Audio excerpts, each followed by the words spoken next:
Bismillah. Assalamualaikum warahmatullahi wabarakatuh.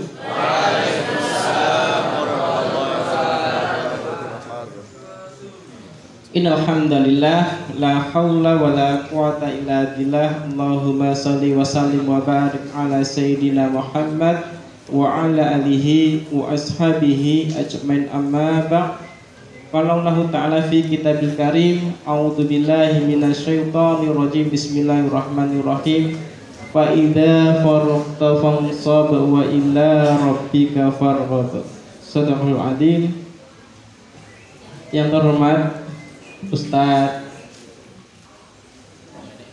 Ahmad Sutrisni Ahid SPSI SPDI MPSI gitu ya. Terus bisa oke. Kalau dari perso kelengkapan nama S ini pun apa tak? Biasanya kan disingkat Ahmad S Ahid ya. Di biodata juga Ustadz Ahmad S Ahid. Dalam hal ini sebagai pemateri yang seolah kita tunggu-tunggu untuk motivasinya di pagi hari ini, yang kami hormati Ustadz Nurkolis Majid, Sarjana Pendidikan selaku Sekretaris Direktur Pesantren Pondok Pesantren Al-Hikmah Boyolali, sekaligus juga anggota dari tim proyek P5 ini. Yang kami hormati Asatidz, Bapak Ibu Guru SMA Al-Hikmah Karanggede Boyolali, dan anak-anakku semua yang saya cintai, yang saya banggakan. Alhamdulillahirabbil alamin, puji syukur kepada Allah Subhanahu wa taala, yang mana di pagi hari ini dengan izin Allah kembali kita bisa melaksanakan salah satu program kegiatan kita, rutinitas kita, yaitu seminar. Dalam kali ini kita bertepatan dengan kegiatan proyek di proyek penguatan profil pelajar Pancasila, dan hari ini kita mengambil tema Stop Bullying, Mari Berprestasi. Tentu ini sejalan dengan apa yang kita cita-citakan bersama dalam rangka penguatan profil pelajar Pancasila dengan tema pertama, yaitu bangun jiwa dan raganya. Salawat dan salam semoga tercurahkan kepada junjungan Nabi besar Muhammad sallallahu alaihi wasallam, qudwatuna kita, suritul dan kita. Semoga insyaallah kita semuanya mendapatkan syafaat yaumul akhir nanti. Amin ya rabbal alamin. Anak semuanya, sebelumnya kami perkenalkan Ustadz Ahid ini. Beliau juga pernah menjadi bagian dari kami dan saat ini juga menjadi bagian dari kami. Dulu di tahun 2007-2008 beliau juga sebagai pengajar juga gitu, staf SDM di Al-Hikmah ini tahun 2007-2008. Berarti saat itu saya masih siswa juga, kelas 12 Ustaz. Pertama kali saya ketemu Ustadz Ahid itu di Fakultas Ekonomi saat itu. Beliau mengisi sebuah motivasi di acara LDK kampus, dan saat itu saya kenal Trasko dan Ustadz Ahid sebagai pembicaranya. Dan alhamdulillah mungkin ini yang kesekian kalinya tadi ya, bisa bersilaturahim kembali di Al-Hikmah ini dalam rangka untuk mengisi seminar kita, yaitu di Stop Bullying, Mari Berprestasi. Anakku semuanya, sudah kita jelaskan di hari Senin kemarin, terutama untuk kelas 10, bahwasanya seminar ini merupakan serangkaian kegiatan selama 2 pekan dalam rangka kegiatan proyek, di mana kemarin di hari Senin kita sudah pembukaan, dan hari ini di hari Rabu kita adakan yaitu kegiatan seminar. Dalam rangka apa? Tujuan dari seminar ini adalah bagaimana kita banyak belajar kaitannya dengan bullying itu sendiri, perundungan.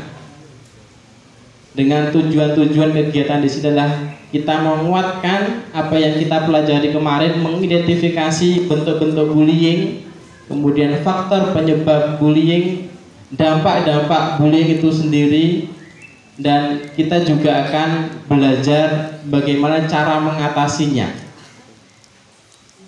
Saya sempat ikut kegiatan Ustadz Ahid di literasi digital yang diadakan di Kominfo tadi ya, berarti saat itu juga temanya juga sama kayak dengan bullying. Satu yang saya tangkap yang saya garis bawahi adalah bullying ini ya akan sangat mudah bisa kita cegah dari kita sendiri. Ya. Bagaimana solusi untuk mencegah bullying adalah menguatkan mental kita semuanya. Bagaimana kita mampu dan kita tahan banting dengan apa itu bullying.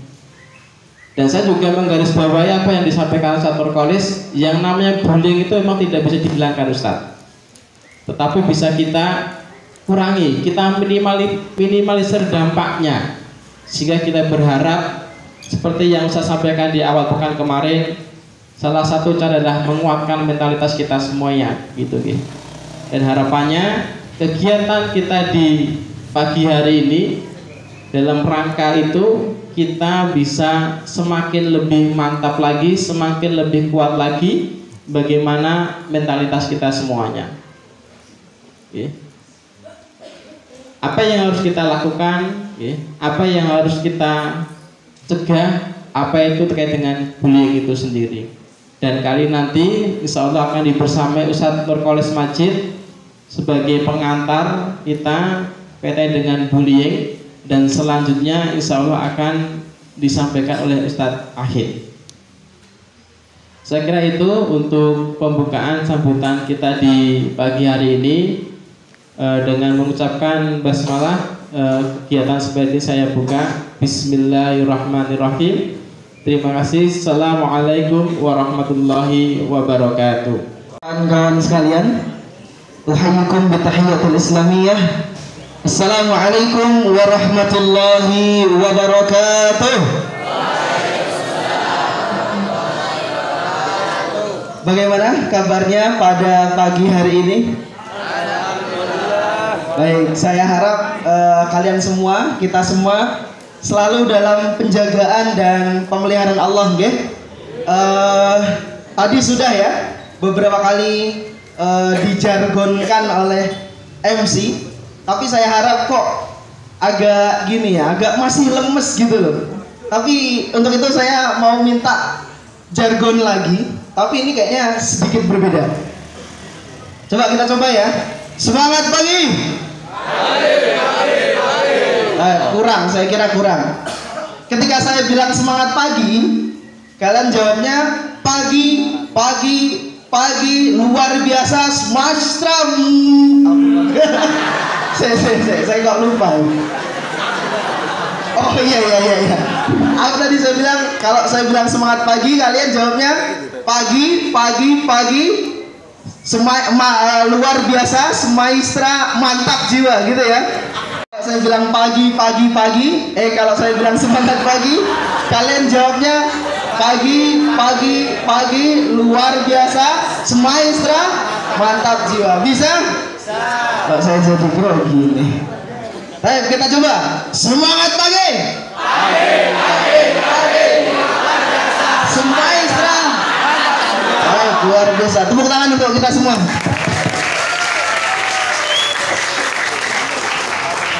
Baik, alhamdulillahirabbil alamin. Alhamdulillah wa kafa, wassalatu wassalamu ala rasulillahin nabiyyin mustafa wa ala alihi wa sahbihi wa man ihtada bil huda amma ba'du.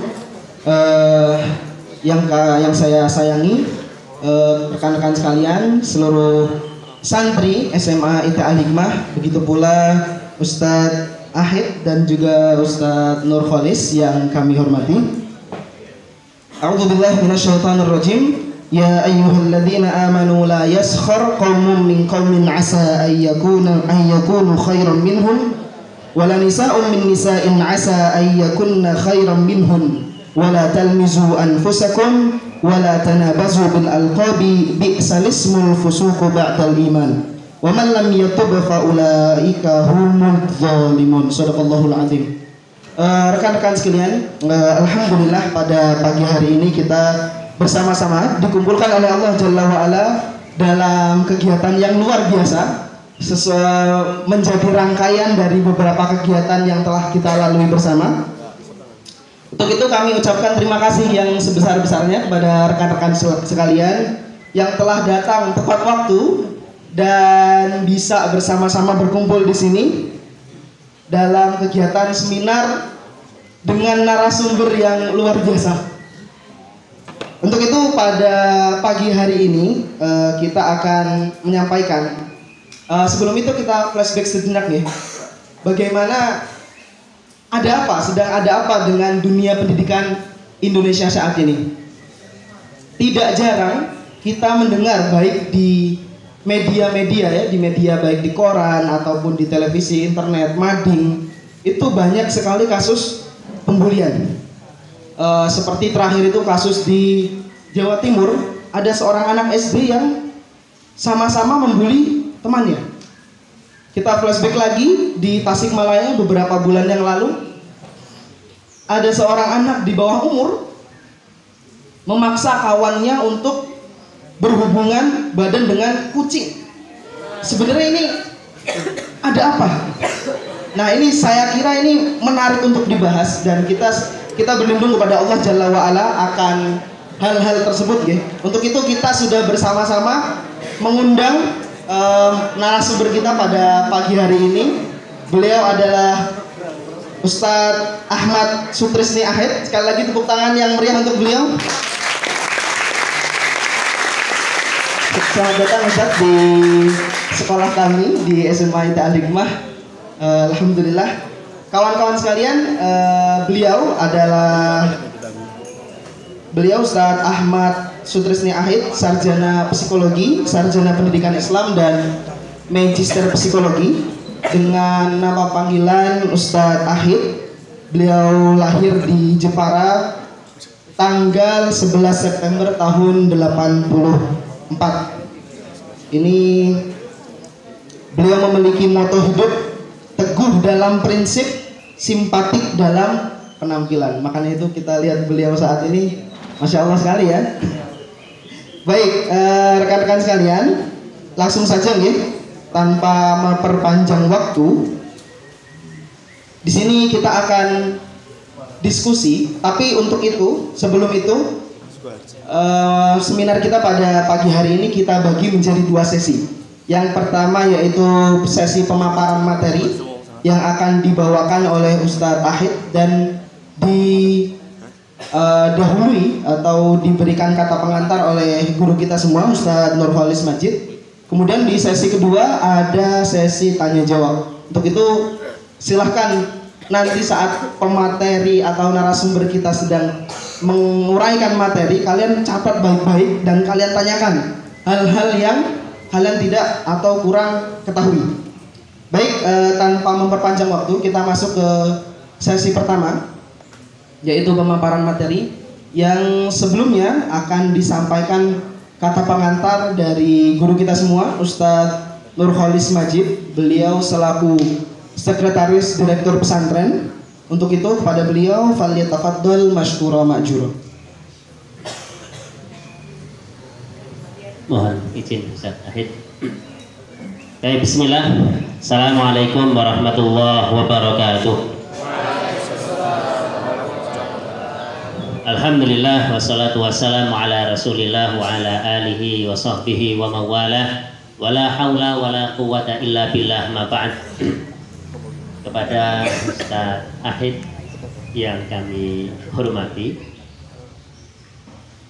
kepada Kepala Sekolah SMIT Ustaz Joko Nur Sandiko Tri Saputro yang kami hormati, kepada seluruh jajaran Dewan Guru SMIT yang berbahagia dan anak-anakku yang kami cintai, tidak lupa pembawa acara yang saat ini memimpin acara, juga Ustadz Bayu yang menjadi moderator pada kesempatan kali ini.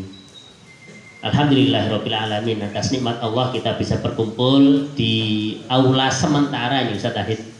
Jadi panjenengan tadi beliau sempat tanya, ini ruangan baru kita. Sebenarnya sudah lama ini ruangan aula sementara kita yang dulunya digunakan untuk isolasi santriwan maupun santriwati yang terdampak COVID-19. Sebelumnya digunakan untuk penambahan kamar. Saat ini kita fungsikan sebagai aula sementara sampai masjid kita jadi. Maka tidak bisa kita pungkiri bahwasanya apa yang kita lakukan ini mestinya ya didasari niatan untuk menguatkan ibadah kita kepada Allah dalam rangka mensyukur nikmat itu. Salawat serta salam semoga tetap tersampaikan kepada Nabi kita Nabi Muhammad sallallahu alaihi wasallam. Allahumma shalli ala sayyidina Muhammad. Anak-anakku yang berbahagia, memang ada beberapa faktor. Yang pertama tadi itu candaan yang kelewat batas. Niatnya guyon tapi kebablasan. Jadi insya Allah kita tidak membatasi antum untuk bercanda, gitu ya. Yang penting tahu diri. Nanti akan kita serahkan ke Ustadz Ahid. Beliau ini guru kita. Saya mengikuti pelatihan yang beliau sampaikan kayaknya sudah 5 kali Ustadz. Jadi beliau itu coach, murabi gitu ya. Jadi pokoknya komplit lah. Kita belajar bareng-bareng nanti sama beliau. Gitu. Saya sudah 5 kali mengikuti pelatihan yang beliau adakan. Gitu. Jadi insya Allah ini baik untuk kita semuanya. Yang kedua tadi di dalam surat Al-Hujurat yang dibaca Ustadz Bayu, ya, memberikan lakop, julukan yang tidak sesuai yang membuat nggak nyaman dan sakit hati. Dulu ada santri kita hampir seluruhnya dikasih julukan, bahkan dia sendiri pun dapat julukan. Nama aslinya Thomas, nama aslinya beliau, tapi celokannya Tobil. Dan dia memberikan julukan kepada seluruh santri. Iki batinku kok setiap hari nggak dipanggil namanya. Kamu yang ngasih nama siapa? Kak Thomas. Kamu yang ngasih nama siapa?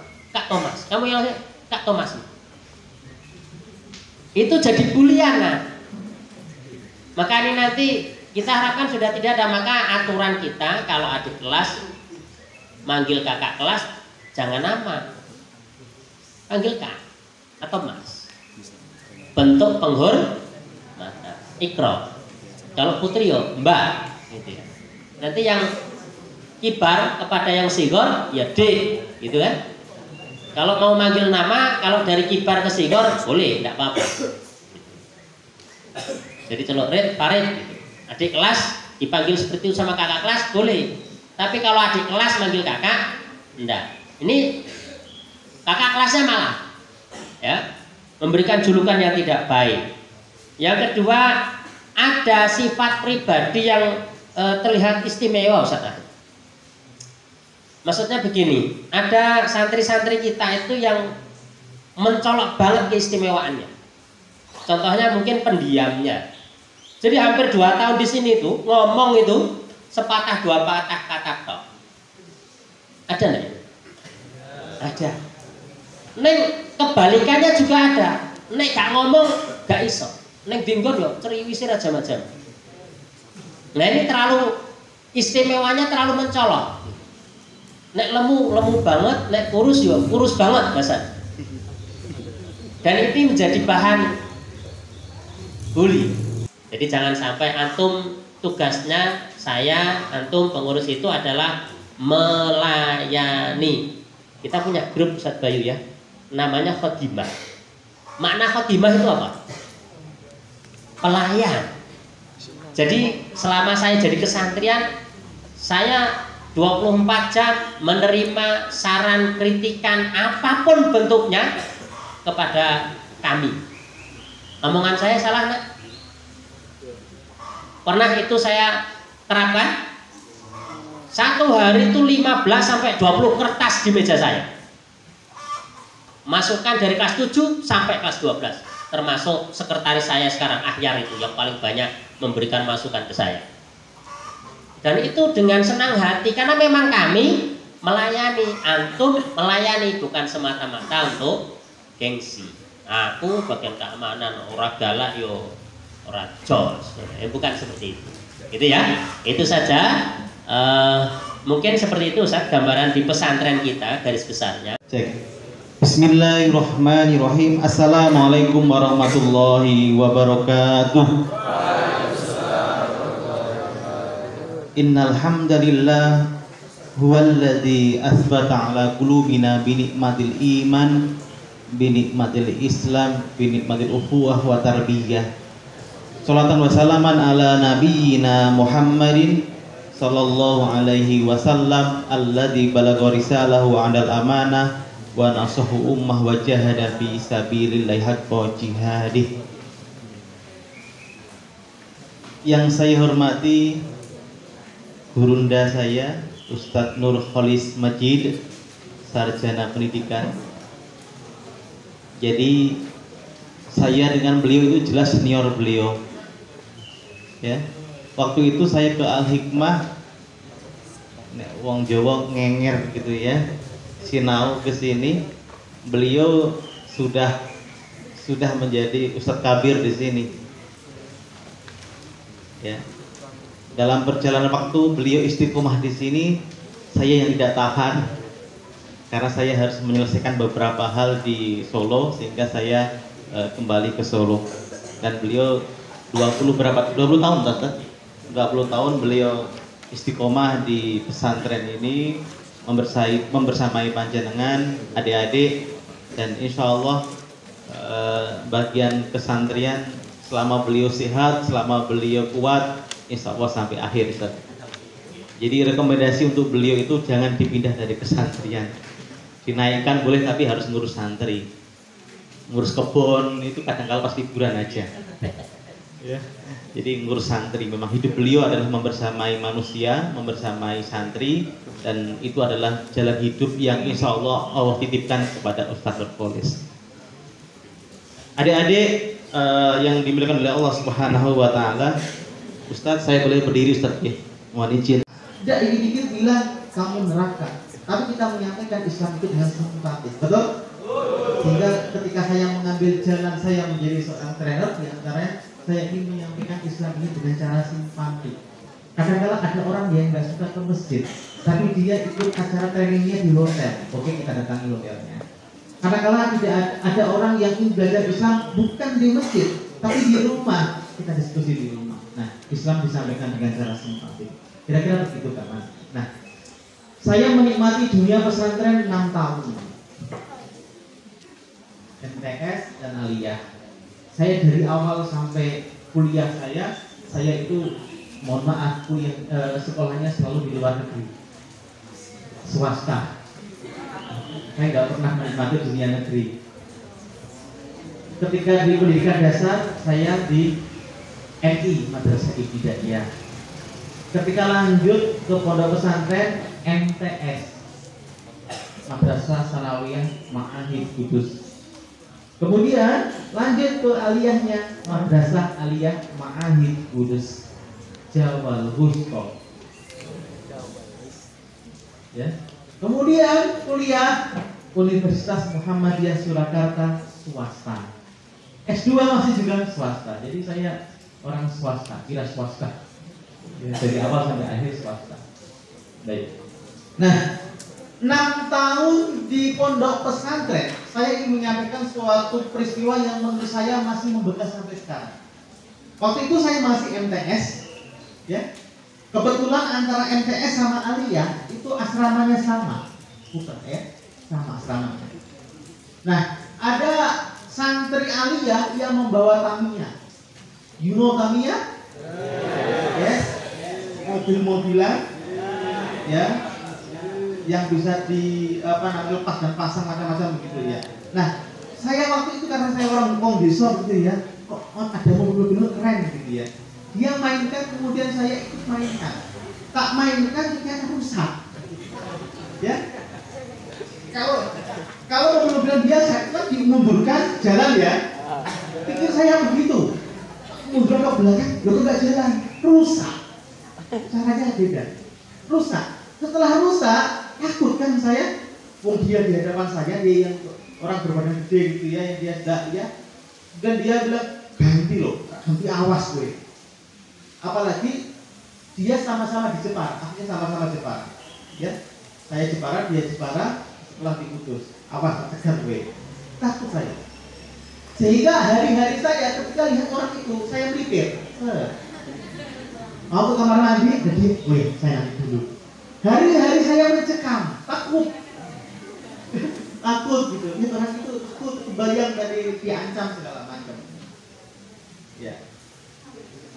Dan ternyata tidak ada penyelesaian sampai akhir. Biar cara ini tiba-tiba lali dan ternyata ingat lagi.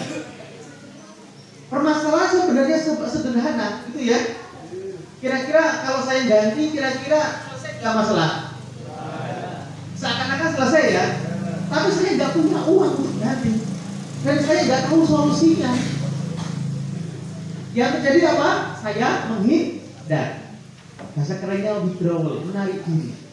Nah, ketika orang semakin menghindar, semakin ia berada di bawah tekanan, betul? Semakin khawatir, semakin takut, betul? Karena dia belum ketemu. Misalnya waktu itu kesandriannya adalah Ustadz Nurholis, saya curhat, selesai masalah. Kalau waktu saya nggak berani ngomong sama Ustadz saya, ya sudah, akhirnya saya menarik diri, saya menghindar, dan tidak ada penyelesaian.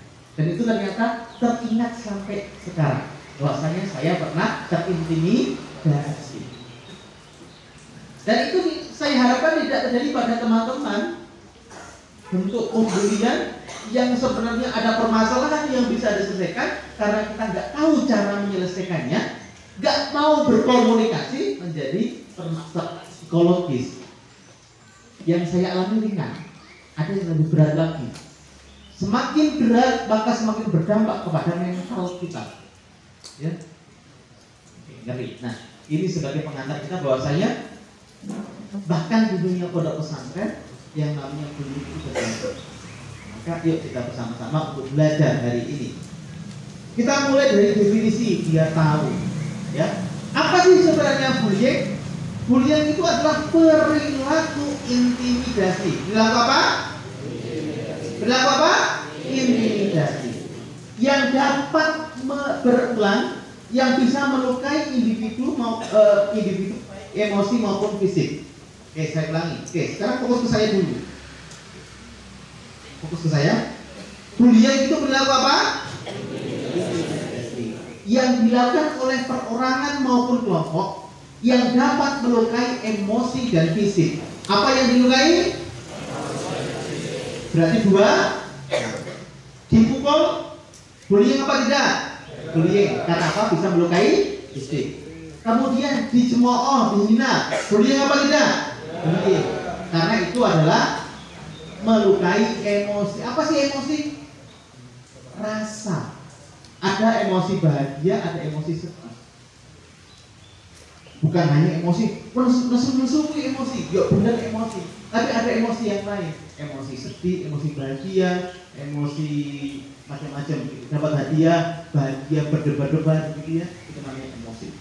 Nah, dapat melukai emosi yang awalnya orangnya bahagia, ceria, setelah dibully oleh temannya, tiba-tiba dia murung wajahnya, ketemu ustadznya itu tidak menjadi bersemangat, khawatir dan yang lainnya, terluka emosinya. Yang awalnya orang ceria menjadi murung, menjadi khawatir, sehingga muncul penyakit gek-gek.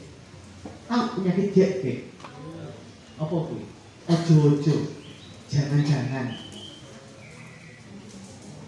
Duh, coba sana gek-gek ngomong kayak, oh iya, jangan-jangan. Wah, saya mau sarapan, aduh, takut nanti ketemu dia lagi. Jangan-jangan. khawatir. Nah, dalam bahasa kerennya itu namanya mental block. Ada yang menumpuki mentalnya. Padahal dia nggak ngapa-ngapain, karena pernah berbuat kesalahan dan itu tidak diselesaikan, menjadi masalah tadi, ya, mental block namanya. Awalnya bullying menjadi mental block. Dan melibatkan ketidakseimbangan kekuatan, di mana pelaku mendominasi dan korban menjadi pihak yang banyak kasusnya. Yang namanya bullying itu tindakan apa? Oke, clear. Yang dilakukan oleh kelompok dan individu yang mengakibatkan emosi dan fisik terluka. Nah, kira-kira orang yang korban bullying karena intimidasi itu berat mana antara luka di bagian fisik sama luka di bagian emosi? Berat mana? Berat mana? Semuanya berat. Semuanya berat, betul? Begini, ketika fisik kadang-kala diikuti dengan emosi, betul? Misalnya Anda dipukuli oleh senior, sakit hati enggak? Sakit hati enggak? Dipukuli senior sakit hati enggak? Kita hati, dendam. Awalnya tidak hanya sakit fisik, sakit mental juga, dendam. Awas nih, sogen aku jadi panitia apa namanya? Apa Ustaz namanya kalau siswa baru? MOS gitu ya. Saya akan melakukan yang sama kepada junior. Menjadi dendam, MPLS ya, pengenalan lingkungan sekolah. Dendam. Sama-sama berbahaya. Jangan dikira cuma fisik kok pulang bilang beda diri. Tidak, sama-sama bahaya. Karena bisa jadi yang fisik tadi itu juga diikuti oleh mental. Mengapa orang membuli? Ini satu, memiliki masalah pribadi. Apakah ada pribadi yang memang senang bully orang? Ada? Kira-kira ia senang bully orang itu berasal dari lahir memang bisa membuli? Ataukah dia punya pengalaman negatif dalam hidupnya? Kira-kira ada tidak pribadi lahir langsung bisa membuli? Ada nggak? Nggak ada. Manusia lahir dalam kondisi fitrah, kullu mauludin yuladu ala fitrah. Manusia lahir itu fitrahnya adalah bagus. Tapi mengapa kok dia bully? Bisa jadi karena lingkungan keluarganya, bisa jadi karena lingkungan sekolahnya yang dulu, bisa jadi karena teman-temannya, sehingga ia membalas membuli. Pribadi suka membuli bisa jadi karena ada masalah pribadi. Jadi bisa ditelusuri. Oh, kok bocah itu lebih pondok kok senangnya bully, kenapa sih? Tidak. Apakah ada masalah pribadi? Bagaimana interaksi dia dengan keluarganya? Misalnya ikut lomba, anaknya pinter banget misalnya. Bocahnya pinter tapi senang bully, ikut lomba. Sekali lombanya kalah dibully oleh temannya. Mosok yang ngono gak iso. Wah, mental ditambahi dengan kata-kata yang tidak bagus. Sehingga ia tertekan, ketika tertekan ia membalas dengan menekan orang. Oke, sehingga dia ngeri bully orang.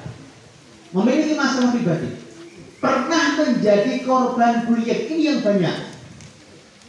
Karena dia pernah menjadi korban bullying, maka akhirnya dia membuli. Kok iso Ustaz? Kok bisa Ustaz? Mengapa? Mohon maaf, ini rata-rata orang yang suka membuli dulu dia pernah dibully. Rata-rata.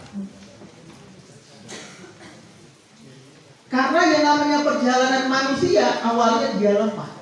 Ketika dia sudah merasa kuat, maka ia balas untuk membuli orang. Dulu ketika dia menjadi peserta MOS begitu, dia dibully misalnya. Kemudian jadi panitia, balas membuli. Karena apa? Dia tidak mendapatkan kebaikan dalam hidupnya. seakan-akan dendam harus dilontarkan atau dibalaskan. Nih, pernah menjadi korban bullying. Rasa iri pada korban kayak tadi. Janjane yang dibully pinter, yang dibully lebih pinter, yang membuli nggak pinter. Karena dia iri kepada yang pinter, maka dia membuli. Ada yang begitu? Ya, banyak istighfar ya. Astagfirullah gitu ya. Karena apa? Maunya ini nggak bisa. Maunya ini nggak bisa. Kemudian, pinter mungkin nyontek, no? Gitu. Menuduh, akhirnya larinya membuli. Nggak cukup. Ia ngomong dengan teman-temannya, itu loh, pinter ini nyontek, ini siji nyontek, orang murni itu. Karena apa? Hanya ini nggak bisa, iri, sehingga dia membuli dia. Bully ngajak-ngajak ke sana. Ya, dosanya dosa jamaah. Nah, karena dia sebagai volunteernya, maka dosanya kepada dia. Ngeri. Mencari perhatian, biar sok keren, biar kelihatan jago, biar kelihatan itu loh senior kelas 12, macam-macam dinilai. Merasa gede, merasa keren, merasa senior, merasa menjadi pengurus, sehingga membuli orang. Nih, mencari perhatian. Apa kurang perhatian? Mungkin dia masa kecil yang kurang bahagia.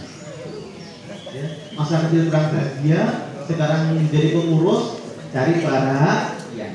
Biar terlihat gagah, biar terlihat berwibawa, biar terlihat jago dan yang lainnya. Padahal itu cuma kelihatannya. Baik, yang kelas 12 angkat tangan. Kelas berapa? Ada ya? Kelas 12 angkat tangan.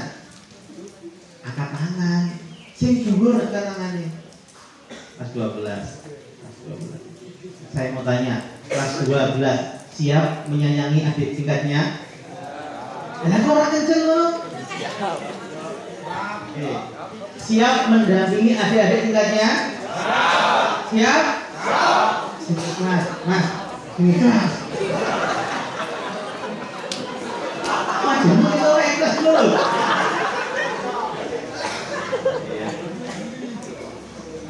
Karena begini, biasanya saya mau tanya, bullying itu dari junior ke senior apa senior ke junior? Kebanyakan dari junior ke senior apa senior ke junior? Nek dari junior ke senior gak masuk akal.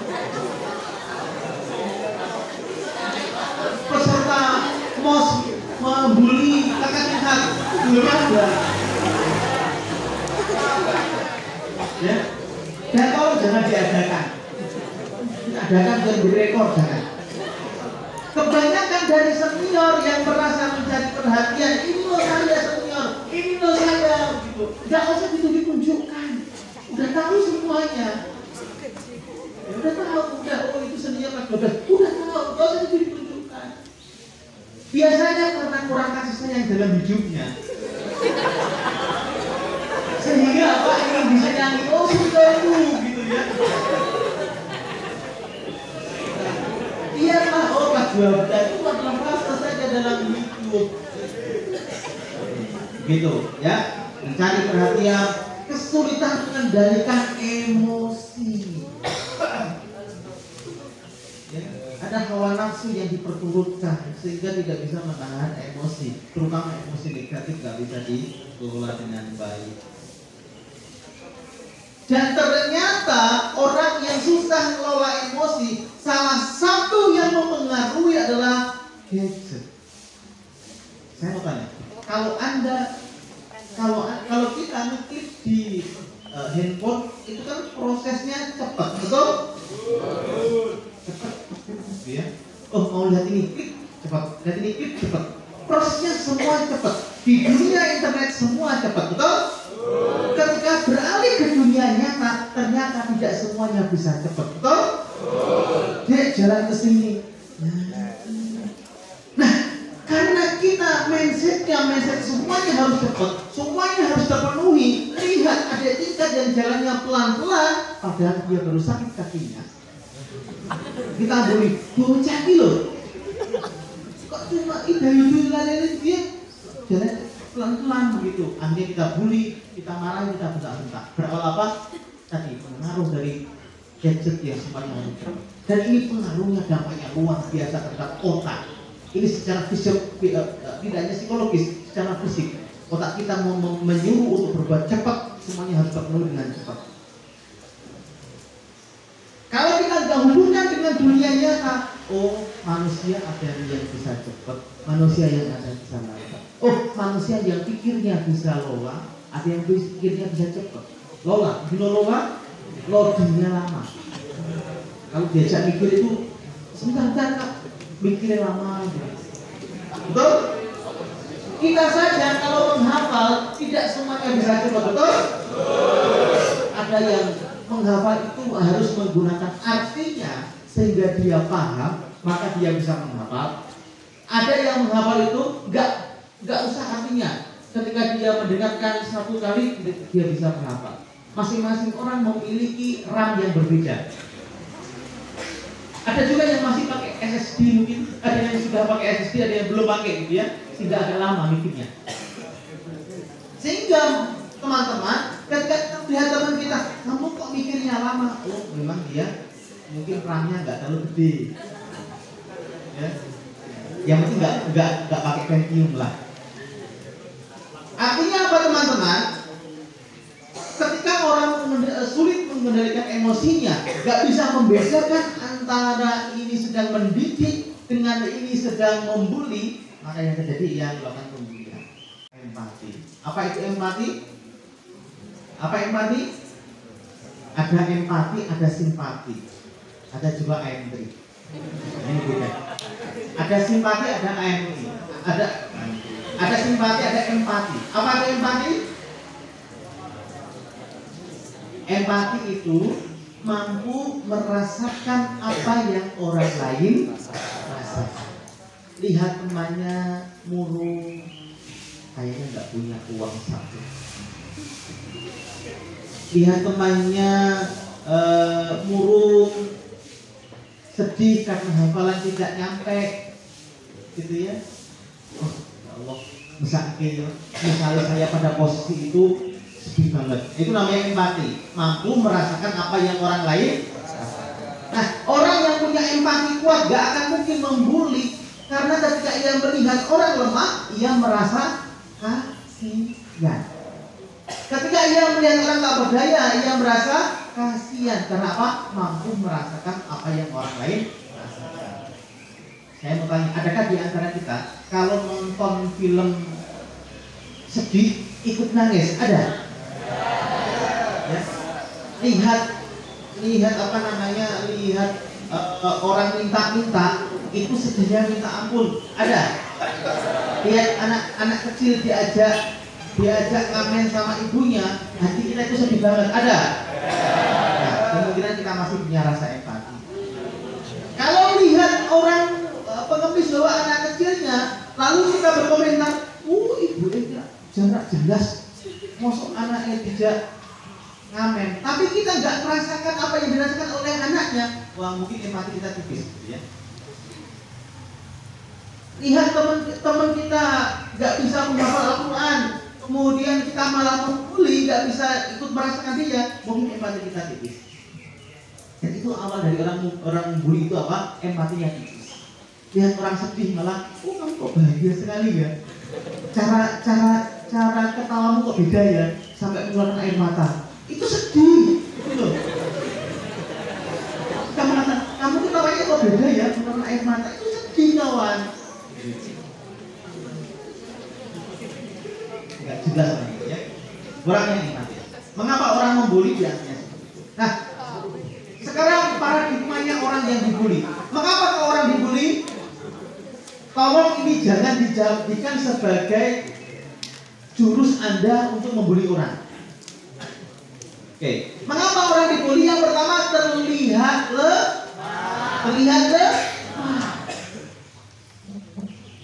lemah. Padahal orang yang jago lihat lemah. Jadi ada seorang santri, dia seorang taekwondo, dia jago taekwondo, tapi dia orang yang lemah. Lihat lemah. Di pondoknya si anak ini dibully temennya, dia lemah, kemudian sempat dipukul juga teman-temannya. Dan dia nggak balas. Mengapa nggak balas? Pesan orang tuanya kalau di kekuatan itu jangan sampai menjadikan melukai orang lain. Jadi dia nggak mau balas. Tapi nggak keterlaluan, berkali-kali dia dibully secara fisik oleh seniornya. Nah akhirnya diketahui, orang tuanya juga tahu, akhirnya ketahuan siapa yang sering pukul dia, akhirnya disos. Nah karena dia jago taekwondo, yang disos dia orang tenang. Ya. Jadi kadang-kadang kita nggak tahu apa yang tersembunyi dari seseorang, betul? Kelihatannya orangnya tenang, nggak neko-neko, ini sih. Terlihatannya orang berkontrak-kontru, turah-turu begitu ya. Ya kok nek futsal keren banget. Kita nggak tahu kekuatan orang, sehingga jangan hanya melihat dari permukaan saja. Ya, terlihat lemah, terlihat tidak bisa bergaul, terlihat tampilan fisiknya yang mohon maaf tadi ya, dengan kecil, mungil, hidup lah dia sebetulnya masih hidup, kelihatan kecil.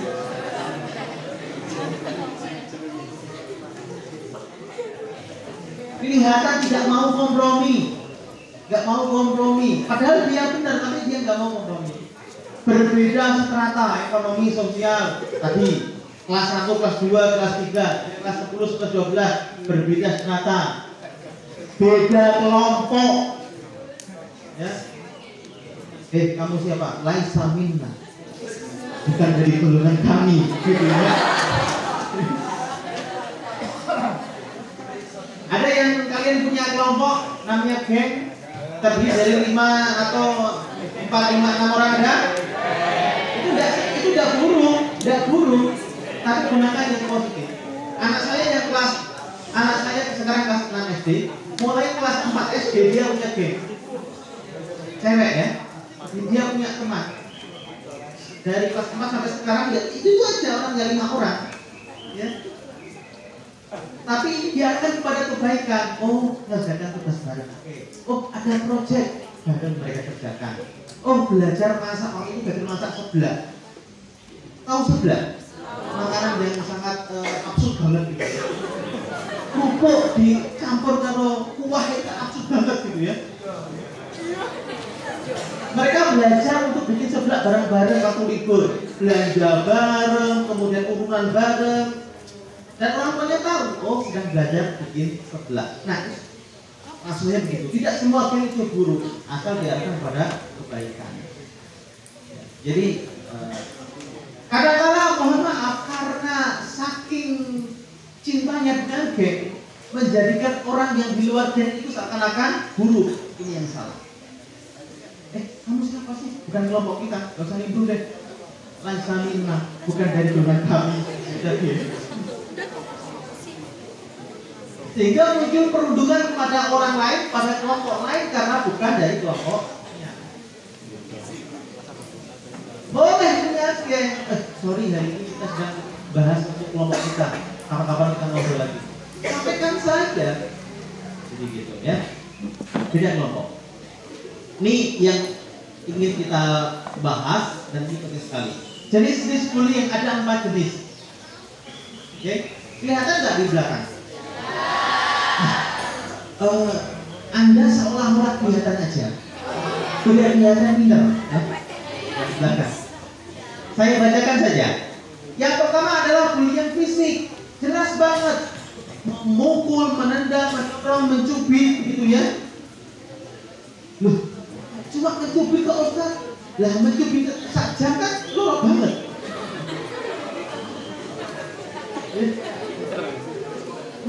tapi suwe banget sak menit gitu kan gitu ya. Oh banget. Jadi yang pertama adalah bullying fisik. Ketika sudah ada yang namanya pemukulan, entah itu bercanda atau tidak bercanda, dan itu ternyata dirasakan sakit, itu adalah bullying. Menendang, mendorong, dan ini tidak berlaku pada ekstra apa namanya? Ekstra apa? Bukan. Ada karate enggak? Taekwondo. Silat. Ini jangan digunakan untuk ekstra silat. Jangan bullying. Mau taruh bilang, awas jangan bullying. Memang saatnya pukul-pukulan waktu itu. Gitu loh ya. Pas silat begitu ya. Sebentar, ini bullying orang ini. Memang saatnya Anda bertarung. Saatnya Anda dilatih untuk memukul. Aduh, kok saya mukul ya? Khawatir bullying. Bukan. Saatnya mukul. Karena bullying itu pasti diikuti dengan ekspresi emosi negatif. Itu bullying. Jangan sampai membawa ekspresi negatif dalam latihan silat. Itu nanti ikutnya juga bullying. Karena apa? Ada ekspresi negatif. Apa itu ekspresi negatif? Balas dendam, ingin melukai, ingin mencederai. Oke. Misalnya begini, senior sama junior. Si junior pernah dikata-katain sama seniornya pada waktu MOS. Nah, giliran latihan silat, kebetulan junior ini atlet nih ya, udah atlet udah lama gitu.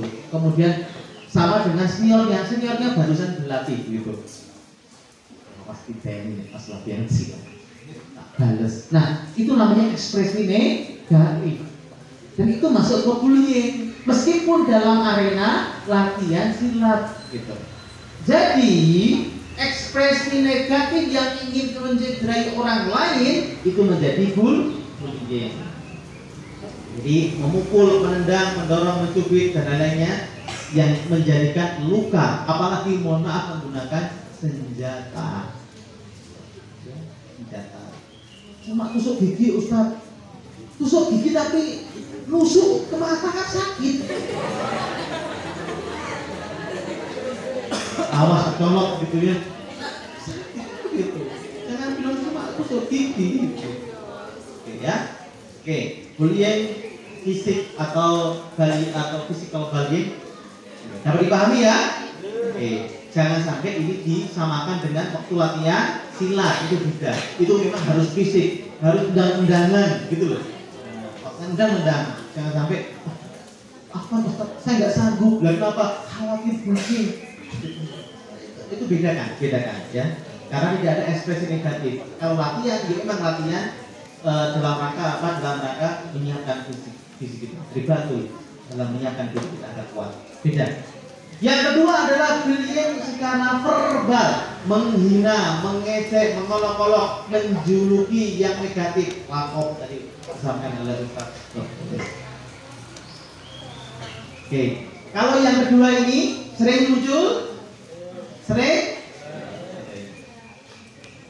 terutama waktu bercanda itu muncul ya, bullying secara verbal, ucapan, lisan. Kamu loh, kok lemot banget? Tahu lemot? Kamu loh, kok siput? Kalau kita tahu, oh nggak apa-apa, siput naik motornya Rosi kan cepet. Kalau kita orangnya kuat, tapi dia ketika dalam kondisi lemah, dia alih kayak siput menjadi, ya Allah, seperti sehina itu aku. Kemudian dia membuka sebuah buku, ya Allah, aku adalah siput. Apakah benar? Dia mendramatisir kondisi. Karena apa? Dia memang emosinya dan emosi yang tidak stabil. Kalau emosinya sedang kuat, dia ngomongin siput, dia mengatakan, wah, siput sedang naik motornya Rosi, bisa kenceng ini. Gak masalah bagi dia, tapi kita nggak tahu kondisi emosi seseorang. Karena kita nggak tahu emosi seseorang, maka jangan membuli orang. Apalagi Anda baru kenal kok tiba-tiba bilang, bocah kayak siput. Baru kenal, itu menyakitkan orang lain. Tapi kalau dalam kelompok 5 orang tadi yang sebut geng itu ya, ada sama kurang. Oh, orang ini nggak bisa diajak canda. Oh, dia bisa diajak canda. Tidak kan? Harusnya beda. Verbal. Yang kedua, berarti secara sosial, mengucilkan, menfitnah, mengacuhkan, menirukan kekurangan fisiknya. Bagaimana kok bisa menirukan kekurangan fisik adalah mohon maaf ya. Misalnya ada di antara teman kita yang cara melihatnya itu tidak sentral, tidak pas. Kemudian Anda ngomong dengan dia itu menyamakan. Gimana mas? Misalnya ya, itu dia, itu menyakitkan. Dia begitu karena dari Allah, Anda itu ikutin. Ya. Menjadikan dia apa? Ya Allah, sehina itu aku gitu ya. Padahal kalau dia berlatih mana, dia lebih fokusnya lebih kencang gitu ya. Dia nggak perlu ngeker, dia udah lurus. Ada terus ngeker. Jadi jangan menjadikan candaan sesuatu yang memang itu adalah kondisi fisik. Oke. Sehingga apa? Secara sosial akhirnya menjadi dia terasingkan. Kayak tadi kita stratanya berbeda ya. Kita kelas 12, ada kelas 10 ya. Kalau ngomong harus nyambung ya, menggunakan bahasa yang bisa kita pahami ya. Nah, ini penting banget. Sosial. Yang keempat, ini yang sekarang marak adalah cyber bullying di dunia maya. Pertanyaannya, mengapa orang membuli di dunia maya? Apa sih alasannya? Kira-kira mengapa orang membuli dunia maya yang paling Anda ketahui? Apa? Why? Mengapa? Merasa nggak ketemu orangnya. Betul? Suka-suka gitu ya? Membuli orang suka-suka. Misalnya ada artis atau siapapun dia ada masalah, ada ikut bully-bully. Enggak ketemu orangnya kok, bully aja. Enggak kenal orangnya kok, bully saja. Betul? Ngerasa bahwa ketika kita mengirimkan gambar yang menjadikan orang sakit itu tidak menyakiti dia, ngerasa Anda nggak ada hubungannya dengan saya kok. Dan ini yang marah. Sekarang ketika orang memiliki akun-akun sosial media. Oke, sekarang yang punya akun Instagram, angkat tangan. Instagram, angkat tangan. Blog apa aku saya punya, tapi nggak banyak, followernya cuma 2000-an atau berapa.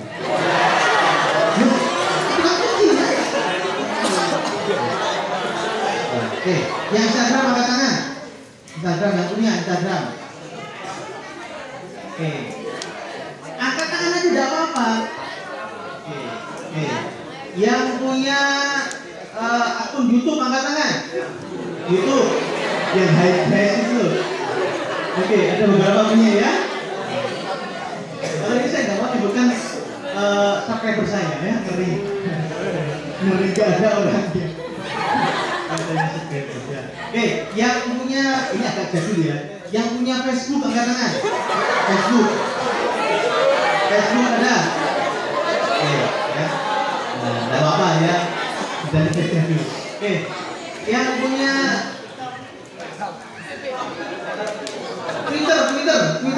Twitter, yang suka bertweet. Oke, tidak terlalu banyak. Oke, yang punya link ID, link ada? Enggak ada. Gitu. Ada yang punya? Enggak ada. Itu dimiliki oleh para profesional. Anak sekolah jarang yang masuk. Yang punya TikTok katanya? TikTok. Ada apa? Oke. Sampai sekarang saya belum punya akun TikTok. Saya berencana punya. Tapi rencana saya kayak panjang ya kita. Oke. Sekarang yuk saya akan tunjukkan karena generasi Z seperti Anda itu pemakai terbesar Instagram. Instagram. Itu generasi Z. Anda generasi Z ya? Kalau Ustaz tuliskan generasi apa? Generasi bola. Ada X, Z, Z. Beliau ya mungkin kira-kira ya X lah paling. Ini Z, saya milenial. Ya. Anda Z. Z ada yang mengatakan zilenial. Oke, sekarang kita lihat ada survei ini kebetulan di Inggris tapi Indonesia juga ikut-ikutan. Nah, terjadinya cyberbullying ya itu paling banyak di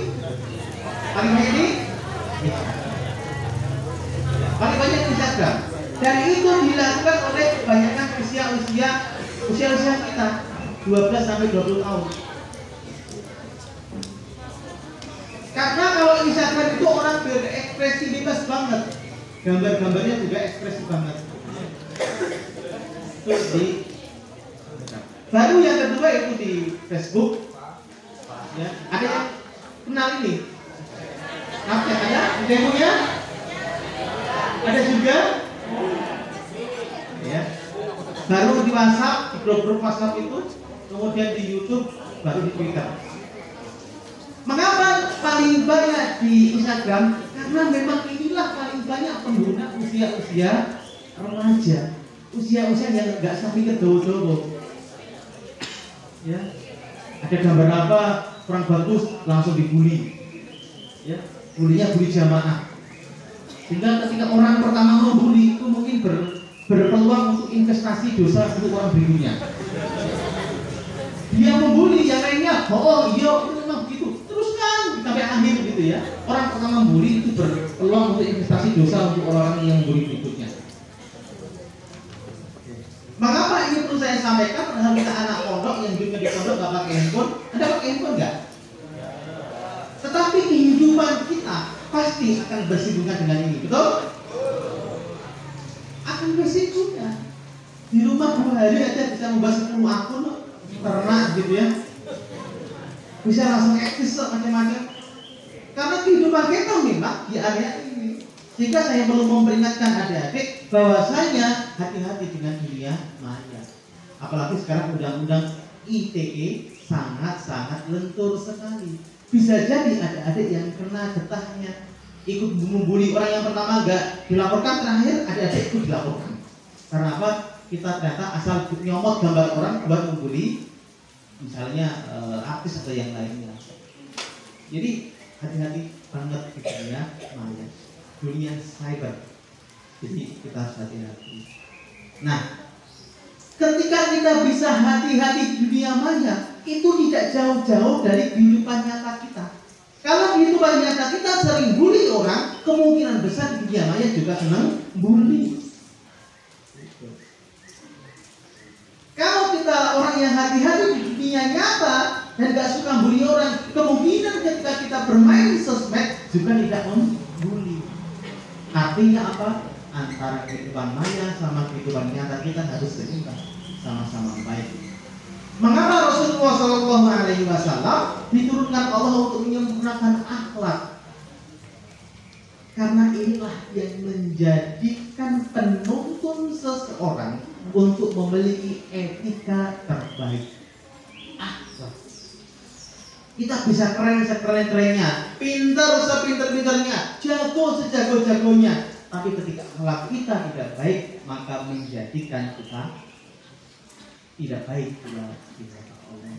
Maka diutuslah Rasulullah agar menyempurnakan akhlak, bukan menyempurnakan web yang belum selesai, bukan menyempurnakan aplikasi yang belum selesai. Itu urusan manusia. Tapi ketika ngomongin tentang akhlak, Rasulullah diturunkan. Dampak bullying. Nih, yuk sekarang kita cek dalam diri kita. Jangan-jangan kita sudah mengalaminya. 1, gangguan tidur. Gak bisa tidur. Mengapa gak bisa tidur? Kebayang. Ya Allah, saya kalau ketemu orang ini lagi gimana? Padahal besok saya harus makan. Padahal kalau makan ketemu orang itu lagi. Nah, nih, gak bisa tidur. Gangguan psikologis berupa apa? Cemas, takut, depresi. Saya yang alami adalah takut. Ya, rasa takut saya ketemu dengan orang itu waktu itu. Ada yang sampai depresi dan naudzubillah dari sampai stres, bunuh diri. Sekarang banyak kasus orang bunuh diri gara-gara dibully oleh temannya. Prestasi terganggu, sangat mungkin enggan menyatu dengan lingkungan sosial. Akhirnya dia withdrawal, menarik diri, khawatir, malu, takut, menjadikan dia tidak mau menyatu dengan lingkungan. Merasa tidak berarti. Ya Allah, saya seperti rumput yang tidak bisa bergoyang ya. Kalau rumput yang bisa bergoyang kan bisa menjadi judulnya Ebit Gade. Saya seperti rumput yang berserakan, rumput kering yang berserakan. Tak berarti hidupku. Merasa tak berarti, karena apa? Khawatir, takut, tidak percaya diri. Jadi tidak percaya diri, padahal orangnya pintar. Jadi ciri-cirinya, mohon maaf teman-teman, kalau ada teman kita yang awalnya dia baik-baik saja, kok tiba-tiba menurun semuanya, prestasinya, nggak mau bergaul, ada something wrong, ada sesuatu yang salah. Kita sebagai temannya harus mencari tahu, kita membantu dia. Kalau kita nggak sanggup komunikasi dengan ustadz, sebagai temannya kita harus mencari tahu, karena bisa jadi ia mau ngomong dengan Anda sebagai teman dan nggak berani ngomong dengan ustadz-ustadzah. Dengan kita dia mau ngomong, maka kita menjadi wasilah untuk baiknya dia, perantara untuk baiknya dia kembali. Misalnya ada teman kita, loh kok waktu kenapa? Mulai stres? Enggak kok, aku waktu mulai stres, udah mulai nafasnya susah gitu ya. Karena biasanya orang-orang yang stres itu diikuti oleh penyakit-penyakit fisik, ya, namanya psikosomatis penyakitnya. Penyakit fisik yang diakibatkan oleh psikologis. Orang yang tertekan akhirnya apa? Menjadi nggak bisa makan, nggak mau makan. Coba tuh lagi, tenang ya mas, yang stres. Nah, nih. Jadi ketika ada teman kita yang mohon maaf yang dia awalnya baik-baik saja, kok tiba-tiba berbeda, sangat berbeda, ada something wrong, sesuatu yang salah. Tugas kita apa? Mencari tahu, membantu dia. Sebagai teman curhatnya dia, sebagai dia ngobrol, namanya konseling kelompok, ngobrol. Ada apa sih? Kamu biasanya rajin ke masjid di awal kok sekarang nunggu yang paling akhir. Saya ada teman kita yang biasanya dia rajin banget dan dia di soft depan. Kok tiba-tiba ia selalu nunggu yang paling akhir? Ada something wrong. Bisa jadi karena dia takut seseorang, takut dengan kondisi atau apapun. Cari tahu. Kita sebagai temannya cari tahu, kalau bisa kita bantuin agar dia percaya diri lagi. Kalau kita nggak bisa, ngobrol dengan ustadz biar ada solusi. Oke Pak. Maka yuk kita sebentar Pak ya, kita temukan solusinya. Tadi sudah disebutkan oleh ustadz dalam Al-Hujurat ayat 11. Jelas ada nasnya yang melarang seseorang untuk mengolok-olok suatu kaum. Dan menariknya dalam ayat ini disampaikan, bisa jadi yang diolok-olok itu lebih baik dari ya mengolok-olok. Sekarang kita renungkan baik-baik. Bisa jadi yang diolok-olok lebih baik daripada yang mengolok-olok. Bisa jadi yang dibully lebih mulia, lebih baik daripada orang yang membuli. Ini menarik, kata-kata bisa jadi. Berarti apa? Berarti orang yang membuli itu pandangan matanya sangat terbatas, pengetahuannya sangat terbatas terhadap orang yang dibully. Ternyata Anda membuli orang yang jago taekwondo, ketahuan Ustaz akhirnya dikisos. Dan awalnya Anda nendang kepala dia ringis, sekarang harus nendang kepala Anda langsung pingsan. Bisa jadi orang yang kita bully lebih keren, lebih jago, lebih banyak hal. Sehingga ini menjadi ayat yang melarang seseorang sekaligus memberikan peringatan, warning. Karena apa? Bisa jadi pengetahuan kita terhadap seseorang itu sangat lemah, sehingga ego kita yang menjadikan kita membuli orang lain. Ya, misalnya kalau santri tidak ada yang membuli, kalaupun ada itu pasti gelap. Insyaallah ya, amin Mbak. Tapi jangan bilang terus-terusan. Ya. Lalu apa yang harus kita lakukan? Melihat kenyataan, melihat sesuatu dengan cara pandang positif. Oke. Ada orang yang sakit, kemudian cara melihatnya itu tidak bisa sempurna. Itu kenyataan apa tidak? Nyata apa tidak? Kemudian ada orang yang mohon maaf waktu kecil pernah terjatuh kakinya sehingga jalannya tidak sempurna. Kenyataan apa tidak? Kenyataan. Ada orang yang ternyata susah sekali menghafal. Dia berusaha susah menghafal. Kenyataan apa tidak? Kenyataan. Itu nyata, ada orangnya, betul? Ada orang yang tubuhnya kecil, mungil, SMA lagi. Kenyataan apa tidak? Nyata. Nah, kenyataan-kenyataan yang kita lihat dalam hidup kita harus kita lihat dengan cara pandang positif. Ketika kita mampu melihat kenyataan yang beraneka ragam, kita akan semakin dewasa orangnya, semakin melek kita hidupnya. Biasanya orang yang pengetahuannya cetek, pengetahuannya tipis, itu tidak bisa melihat kenyataan di luar dirinya. Contoh, dia mengharapkan semua orang itu harus cepat, cek. Ketika ia melihat orang yang tidak bisa cepat, ia tidak bisa melihat kenyataan orang lain, maka dia marah-marah. Berarti ia tidak bisa melihat kenyataan, oh ternyata ada orang yang juga lambat.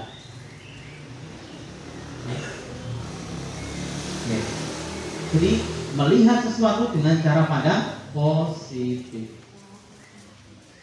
Apa sih dampaknya cara pandang? Orang yang hanya melihat dari kekurangan saja, melihat dampak negatif, memunculkan rasa tidak nyaman. Apa-apa salah.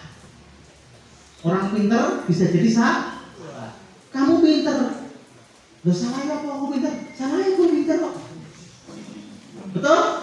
Kok pintar disalah-salah ke? Lah salahnya kok? Salahnya aku pintar makanya tak bully. Kan gak masuk akal. Karena apa? Cara pandang hidupnya adalah negatif. Orang serba kurang. Nah, kue tak bujuk orang konco. Lalu apa? Nah salahnya kue pintar utik kudu. Loh, sepintar kudu salah-salah ke. Karena apa? Cara pandangnya negatif. Kalau orang sudah dalam pikirannya cara pandangnya adalah negatif, orang yang benar aja bisa dikatakan salah. Orang yang jago aja dikatakan itu pasti lemah, harus dikalahkan. Sedangkan orang yang melihat seseorang secara kelebihannya, maka akan memunculkan kebahagiaan dan semangat. Oh, saya hidupnya itu orang yang punya kelebihan. Ya Allah, saya bersyukur meskipun fisik saya terbatas, tapi akal saya lancar buat mikir. Bahagia. Kalau Anda melihat diri Anda serba kekurangan, apa yang terjadi? Kalau kita melihat diri kita serba kekurangan, apa yang terjadi? Gak nyaman, rasa tidak percaya diri, minder. Tapi kalau kita mampu melihat satu saja kelebihan yang ada di dalam diri kita, maka kita akan merasakan kebahagiaan yang luar biasa. Misalnya, orangnya kecil, dua, kelihatannya kelemar-kelemar. Gunung kelemar-kelemar, slow banget. Yang ketiga, mikirnya tidak terlalu kencang. Tapi yang satu ini, ia orang yang baik hati dan siap bantu siapapun. Oh ya, orang terlalu pintar, geraknya nggak terlalu kencang, diajak bal-balan masih salah kalah terus. Tapi orangnya baik hati, siap bantuin orang dan tidak pernah punya sakit hati sama orang. Kalau orang ini fokus pada CDE awak, fokus lemar-lemar, fokus pada susah mikir, maka orang ini bisa stres, betul? Kalau dia fokus dengan tadi senang bantuin orang, senang membahagiakan orang, maka hidupnya akan bahagia terus, betul? maka temukan kekuatan dalam diri kita yang menjadikan kita semangat hidupnya, semangat bahagianya. Nah, yang kedua, yakinlah setiap manusia memiliki potensi kekuatan yang bisa menjadi bekal sukses kita di masa. Yakin saja. Tapi saya belum bisa melihat, Ustaz, belum bisa menemukan. Ketika kita belum bisa melihat dan belum bisa menemukan, bukan berarti tidak punya. Betul? Mengapa demikian? Karena Allah sudah mengatakan, laqad khalaqnal insana fi ahsani taqwim. Sungguh kami telah menciptakan manusia dalam bentuk-bentuk yang sebaik-baiknya. Siapa yang menyampaikan? Siapa yang menyampaikan? Kalau yang menyampaikan Allah, percaya atau tidak? Kita harus percaya kita adalah bentuk yang sempurna. Manusia adalah bentuk yang terbaik. Kok saya belum menemukan kesempurnaan saya? Mungkin belum waktunya. Mungkin belum memiliki usaha yang keras. Mungkin kita perlu usaha yang keras lagi agar bisa menemukannya. Tapi diperlukan apa? Yakin kita punya potensi. Kayak tadi ya, si anak kecil yang lemar-lemar. Apa potensi dia? Apa potensi dia? Melayani orang lain, betul? Sekarang kita bayangkan orang yang senang melayani orang lain, kira-kira profesinya apa? Senang melayani, membantu orang lain, kira-kira profesinya apa? Jadi apa? Senang melayani orang lain. Apa profesi dia? Asisten. Kalau asisten dosen kan lumayan. Saya cuma jadi asisten di mana? Di kampus A bersama Prof ini. Wah, ternyata asisten dosen. Saya cuma asisten, kebetulan jadi perawat, asisten dokter. Itu kan melayani, betul? Saya cuma asisten melayani siapa? Melayani gubernur, bantuin kebutuhannya gubernur. Kan asik kan? Karena apa? Berawal dari optimisme. Saya punya teman. Teman ini kuliahnya banyak, tapi nggak lulus semua. Dia senengnya apa? Penjelajah kampus. Kuliah ini nggak lulus semua. Tapi orangnya ini seneng bantuin orang. Sampai akhirnya dia diminta bantuan, dia pindah ke Jakarta. Kemudian waktu itu diminta bantuan menjadi salah satu tim sukses ketika pemilihan, dan ia ikut terus sama orang yang dibantu itu. Sampai sekarang dia menjadi semacam asistennya seorang menteri. Saya nggak usah sebutkan. Dia menteri sekarang, dan dia ikut terus dia. Nggak lulus kuliah. Cuma ngapain? Bantuin, sukanya bantuin orang, melayani orang. Sekarang dia menjadi seorang pelayan dari menteri, bantuin kebutuhannya menteri. Oh, perlu data, dia nyiapkan data. Enggak harus dia yang nyiapkan, dia minta kepada yang ahlinya. Dia cuma bantuin aja. Jadi jangan mengira kekuatan kita yang awalnya itu sepele itu tidak bermanfaat. Kalau kita menyadari itu bisa menjadi sumber kekuatan kita, sumber potensi kita, bisa menjadi jalan hidup kita. 3. Menyibukkan diri dalam aktivitas yang mengasah potensi, biar nggak sepaneng dengan dibully orang. Asahkan diri. Senang komputer, belajar komputer terus-menerus. Senang komunikasi, belajar berkomunikasi. Senang meneliti biologi, perbanyak di lab dan segala macam. Ya, mengasah potensi. Senang olahraga, fokus di sana. Yang keempat, berkomunikasi dengan orang tua, guru, dan orang dewasa yang akan memberikan rasa aman. Ini penting. Kebanyakan yang dibully itu gak berani ngomong, gak berani menyampaikan kepada ustadz-ustadznya. Karena apa? Karena jauh komunikasinya, jauh hubungannya, sehingga tidak berani ngomong. Maka Anda dekat-dekatlah dengan ustadz berpolis. Ustadz, sudah makan belum? Walaupun cuma tanya makan, itu berarti Anda dekat. Kalau ketemu dengan wajah ustadz Anda takut, gitu ya, jadi Anda tidak dekat. Jadi Jadi Anda ketika dekat dengan orang yang Anda anggap di sini sebagai orang tua Anda, karena orang tua berada di rumah, maka Anda bisa bebas berkomunikasi.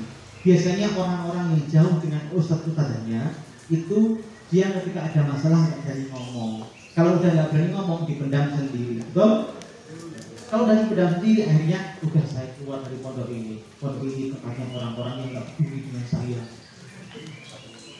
Akhirnya begitu ngomongnya. Karena apa? Dia tidak melalui proses bagaimana dia bisa berinteraksi. Yang terakhir, fokus dengan masa depan yang ingin kita raih dan yang harus diperjuangkan. Kadang-kala kita lupa kita ingin apa, kadang-kala kita lupa kita mau apa, sehingga ketika ada masalah seakan-akan runtuh dunia ini, runtuh segalanya.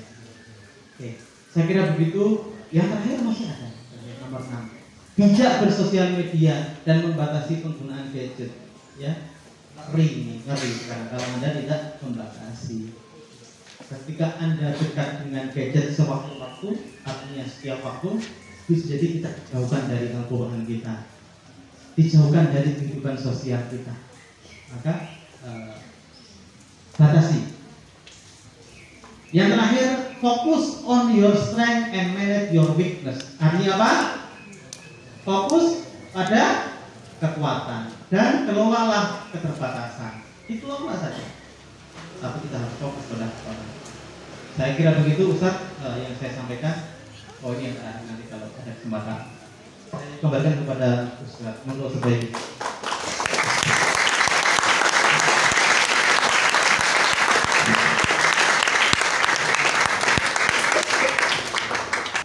Baik, terima kasih yang sebesar-besarnya kami sampaikan kepada pemateri pada pagi hari ini yang telah memberikan banyak sekali materi kepada kita tentang apa itu bullying, mengapa terjadi bullying, terus begitu juga jenis-jenis bullying tadi ya.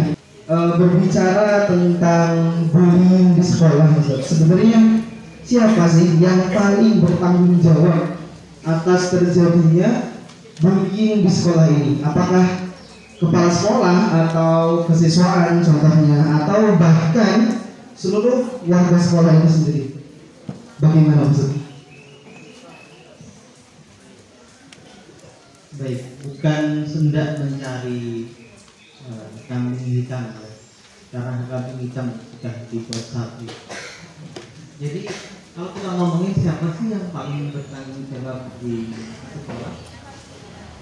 Kalau kita ngomongin tentang dunia manajemen, tentunya leadership, pimpinan, kepala sekolah, lebih jauh lagi kepada direktur. Kalau kita ngomongin tentang jenjang manajemen, karena lembaga ini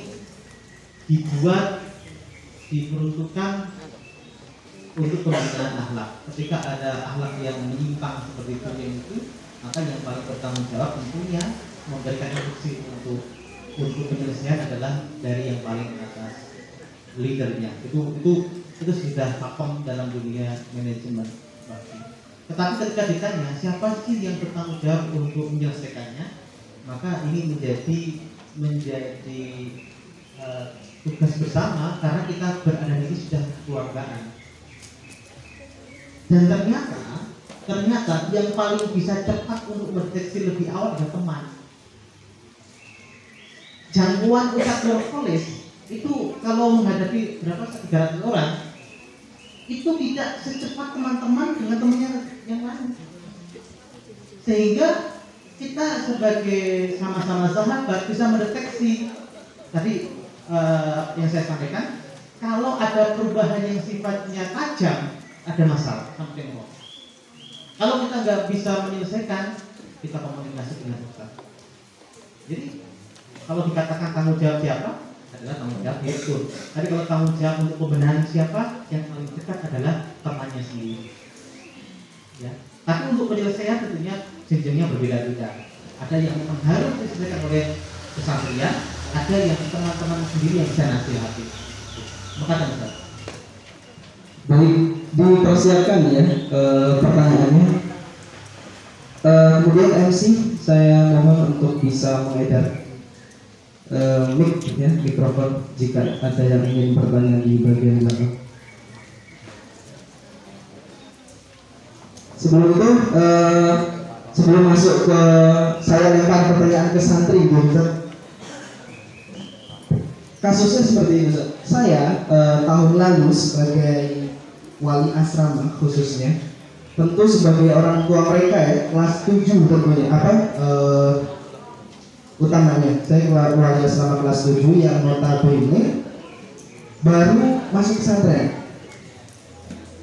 Di situ banyak sekali ya aduan-aduan dari wali santri terhadap anaknya yang kena bully.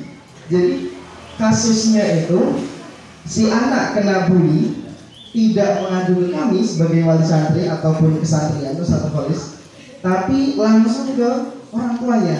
Nah, jadi orang tuanya itu seakan-akan ini gimana sih pesantren atau wali asrama kok tidak bisa menyelesaikan masalah anak saya gitu. Jadi yang jadi pertanyaan adalah bagaimana Ustaz mendeteksi kenapa kok anak tersebut mendeteksi sedini mungkin ya. Tapi ketika kita ngomongin tentang bagaimana cara kita mendeteksi anak yang terkena bully atau orang yang membuli, jadi ini bisa dilihat dari perilaku sebenarnya. Perilaku yang seperti apa? Ketika ada perubahan yang tajam, saya ulangi tadi, ketika ada perubahan yang berbeda yang tajam, itu pasti ada masalah. Nah, jangan menunggu dia laporan, karena kita bukan kantor polisi ya. Kantor polisi itu akan bergerak kalau ada laporan. Sekolahan tidak. Dan sekolahan bukan tempat untuk menjustifikasi kamu salah apa tidak, kamu kriminal apa tidak, bukan itu. Tetapi kita mencari tahu yang bermasalah dalam rangka untuk memperbaiki. Itu yang perlu adik-adik ketahui. Ketika pondok pesantren itu mencari tahu siapa yang membuli, itu dalam rangka apa? Sama-sama sayangnya. Yang dibully biar dia cepat pulih, yang membuli biar memperubah perilaku. Jadi sekolahan itu ingin menjadikan tempat ini sebagai tempat pendidikan kita. Maka yang perlu kita ketahui adalah mengamati perilaku. Sebenarnya Ustadz Norpolis ini jago dalam hal pengamatan perilaku. Secara alami. Ada orang-orang yang memang dikaruniai Allah mampu mengamati perilaku orang secara alami. Perilaku yang berubah, ya pasti akan ada sesuatu ini. Itu kerasa banget. Nah, di antaranya Ustadz Norpolis ini. Tapi tidak, Ustadz Norpolis kan jangkauannya tidak selebar teman-teman semuanya. Artinya beliau satu orang nggak mungkin. Yang putra berapa Ustadz yang SMA? Yang putra?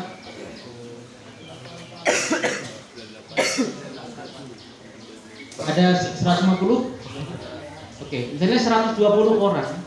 Ustadz Norpolis nggak mungkin mampu melihat ke 120 orang secara detail. Hanya orang-orang yang mendekat kepada beliau yang beliau akan screening. Hanya orang-orang yang sering menyapa beliau dan beliau berinteraksi akan beliau screening. Sehingga saran saya untuk adik-adik adalah dekatlah dengan Ustadz Norpolis, ya, bergelantung di jenggotnya beliau gitu ya. Kira-kira akrab-akrab dengan beliau, karena beliau punya kemampuan yang khusus yang bisa mendeteksi orang. Bukan dukun ya. Bukan dukun, apalagi pesulap merah, bukan. Tapi beliau punya kemampuan itu, dan beberapa ustadz di sini saya melihatnya memiliki kemampuan untuk mendeteksi perubahan perilaku itu. Kalau menunggu laporan, saya kira kita bukan kantor polisi ya, sehingga tidak pas. Maka kita melihat ada perubahan-perubahan apa, kita deteksi, biasanya nanti nyambung ke masalah yang lain, akan nyambung begitu ya, kayak semacam saraf gitu. Baru ketahuan otaknya di sini masalahnya. Berawal dari apa? Satu perilaku yang berbeda akan muncul gini. Jika ada teman yang dibully, kan kita harus melerai atau memisahkan gitu. Nah, saat kita melerai atau memisahkan itu kan ada kemungkinan pihak yang membuli akan ikut membuli kita. Nah, pertanyaan saya adalah apa yang harus kita lakukan setelah kita melerai itu biar kita bisa merespon baik dari pihak pembulinya jika membuli kita. Seperti itu. Mungkin cukup sekian. Baik, terima kasih. Kemudian Pertanyaan kedua, tadi saya lihat di barisan depan saya ini ada yang angkat tangan. Monggo.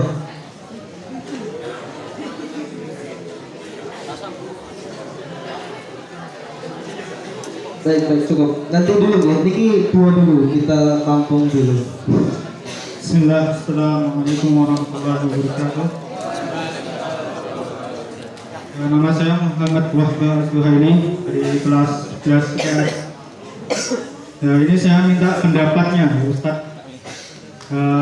Problematika yang pasti dimiliki oleh santri, yaitu beban tuntukan target dari unit-unit. Dari pondok ada, dari praktik ada, dari sekolah ada, bahkan dari keluarga juga ada, organisasi maupun juga kalau di Putra ini tuntutan fisik. Nah, di sini terjadi terkadang intimidasi. Jadi Ustadz ini memberi target atau tuntutan dengan tekanan konsekuensi. Yang terjadi ini santri ini sudah berusaha keras, tapi tak membuahkan hasil. Dari situ langsung divonis hukuman atau konsekuensi. Dan juga mungkin beberapa santri itu merasa, ya tadi dijelaskan pembulian verbal, karena diberikan ya kritikan dari ustadznya, padahal dia sudah berusaha gitu. Jadi mandangnya kayak gak ikhlas gitu. Kalau santri itu punya kekurangan gitu, gak lihat kelebihan yang lainnya. Dan juga akhirnya kan itu menyebabkan psikologi, jadi futur, gak enjoy gitu, akhirnya tidak masuk dan lebih sensitif dengan pikiran buruk, akhirnya menimbulkan relatif malas untuk berbuat kebaikan dan condong ingin berperilaku buruk. Itu bagaimana Ustaz solusinya? Ya misalnya tadi kan dijelaskan solusi ya, tapi kan jadwal ini sudah gitu padat gitu, jadi tidak ada kesempatan. Monggo. Baik, ini mungkin kita jawab dulu ya Ustaz. Nanti di termin kedua kita buka lagi 2 pertanyaan. Baik, yang jawaban kedua itu berat banget, nanti dulu ya. Soalnya yang nanya aja nanya dengan berat banget begitu. Jadi penanya yang pertama. Jadi penanya yang pertama terkait Ustaz. Oke. Bagaimana sikap kita ketika ada yang dibully? Karena kadang-kala kalau kita berpihak pada orang yang dibully akan dijadikan sebagai bahan bulian berikutnya, sasaran bulian berikutnya. Oke, sekarang begini. Hidup itu harus ada keterpihakan, betul ya? Saya ulangi. Hidup itu harus ada keterpihakan, betul? Kalau ada orang yang dibully dan ada orang yang membuli, Anda tahu, Anda akan membela siapa? Anda akan berpihak kepada siapa? Yang membuli apa yang dibully?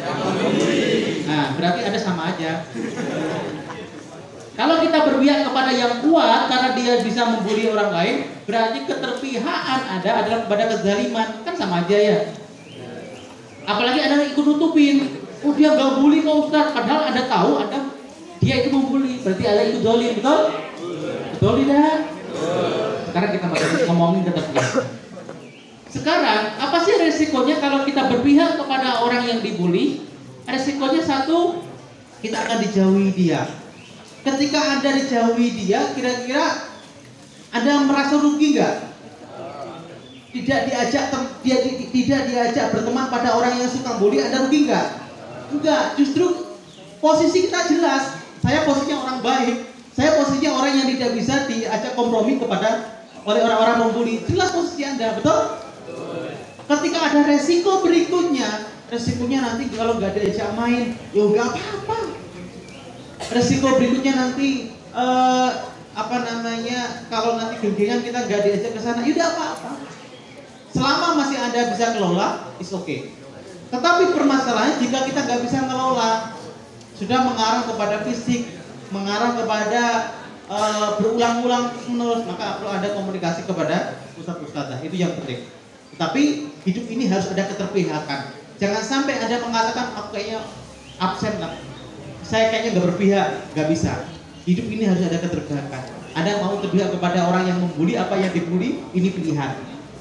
Kalau ada kebaikan dalam diri kita dan ada empati dalam diri kita, pasti kita akan berpihak kepada orang yang ditekan, jadi intimidasi itu pasti. Tapi kalau ada mohon maaf ini jiwa-jiwa yang ikut sombong juga, pasti ada ikut yang membuli. Nah, tinggal jiwa Anda bagaimana. Kalau jiwa kita dituntun oleh Allah dengan kebaikan, maka insya Allah kita akan menjaga orang, membantu orang, menyelesaikan masalah orang. Kalau jiwa kita masih suka ego, suka tadi pengen caper, cari perhatian macam-macam, jiwa kita belum dewasa, ya kita ikut-ikutan pada orang yang kuat. Itu ya Mas ya. Oke. Perlu memberikan keterpihakan kita. Maka kita akan tenang hidup kita kalau kita pihak kepada siapa akan tenang gitu. Oke. Yang kedua, ini kompleks. Yang kompleks ini Mas. Ya Allah, saya merasa sangat lemah. Loh, kenapa? Orang tua saya harus saya hafalan sekian. Kemudian ustadz saya punya target seperti ini. Matematika nilainya harus seperti ini. Oke, sekarang kita ngomongin yang real. Di dunia akademik ada namanya KKM. Apa KKM? Kompetensi? Apa Ustaz? M yang minimal. Nah, kompetensi ketuntasan minimal. Nah, itu menjadi patokan kita ketika ternyata kita berada pada kelemahan. Contoh misalnya, kelemahan dalam hal hitung-hitungan, matematika. Maka target kita adalah bagaimana bisa KKM ini. Anda sadar kelemahan, misalnya matematika, kemudian Anda ingin itu 9, ya kita bisa stres. Dan orang tua kita nggak tahu, kita nggak komunikasikan, orang tua juga bisa menekan. Kita stres, orang tua nekan, udah konsultasi aja ke psikiater gitu ya, psikolog. Maka perlu kita tahu, oh saya yang penting mata pelajaran ini KKM. Oh ini saya bisa genjot lebih tinggi. Oh Taufik saya bisa genjot lebih tinggi. Oke. Karena mohon maaf, tidak semuanya orang itu mampu untuk di level rata-rata atas. Oke, saya tanya, yang nama misalnya ini ya, urutan misalnya ada 20 orang di kelas. Kira-kira yang di urutan 1 sampai 5 orangnya banyak apa tidak? Yo 5 tok ya. Oke, kalau kita ngomongin nih, kita ngomongin misalnya 20 orang itu dibagi 3 klaster. Klaster kayak perumahan ya. 3 blok atas, blok tengah sama blok bawah. Yang paling banyak di blok mana? Paling banyak blok mana? Blok tengah, betul? Ada namanya kurva begini. Yang ini hukum alam. Ketika dalam suatu kelas itu tidak mungkin semuanya rata-rata hebat semua. Ada yang di tengah ini yang paling banyak mencapai standar minimal. Meskipun dibuat KKM, masih ada orang yang tidak bisa nyampe, ya di blok bawah tadi, betul? Nah, sekarang kita ngomongin gini. Kalau saya Ustadz tidak memiliki keahlian ini, apa yang sikap saya? KKM itu minimal Anda lolos. Kalau lulus terlalu berat, lolos, oke? Lolos begitu ya? Gak DO, macam gak DO, gak jelek-jelek amat, lolos. Itu manajemen diri kita. Kita sadar, oh saya sadar saya ini ada kekurangan, saya sadar saya tidak bisa keren dalam hal ini, maka saya minimal KKM lulus. Nah, tugas yang kedua, bagaimana ini terkomunikasikan dengan orang tua, dengan ustadz-ustadzah. Tidak semua orang tua, tidak semua ustadz-ustadzah seperti Ustadz Kolis yang bisa memahami orang sampai dalam. Ada yang penting KKM harus disampaikan, yang penting lulusan harus seperti ini. Ya, betul ya? Tidak semuanya memiliki pemahaman kepribadian seperti Ustadz Kolis. Sehingga kita perlu menyampaikan itu teman-teman. Ustadz, saya akan serius banget Ustadz untuk menghafal. Metode saya pakai ini Ustadz. Tapi jika ternyata saya tidak bisa sampai Ustadz, mohon saya bimbingannya. Biar tahu, oh ternyata kemampuan orang ini memang tidak bisa kuat. Misalnya Taufik menghafal Al-Quran. Ustaz, setiap angkatan berapa persen yang bisa hafal Al-Quran Ustaz? Setiap angkatan. Mungkin hanya sekitar 5%. Yang bisa hafal. Guru itu sadar. Sesuai dengan ini target. Nah, si target. sadar ini siklus manusia. Meskipun dikatakan sekolah penghafal Al-Quran, hidup mulia bersama Al-Quran, sadar manusia itu ada yang tadi loh, siklusnya yang gendut di tengah itu, sadar. Tapi kadang-kala mohon maaf, kita itu tidak bisa menyampaikan itu kepada ustadz, kepada guru, kepada orang tua kita. Nah kalau orang tuanya paham, alhamdulillah, gurunya paham, alhamdulillah. Kalau mereka nggak paham, mereka akan tekan itu wajar karena mereka nggak paham.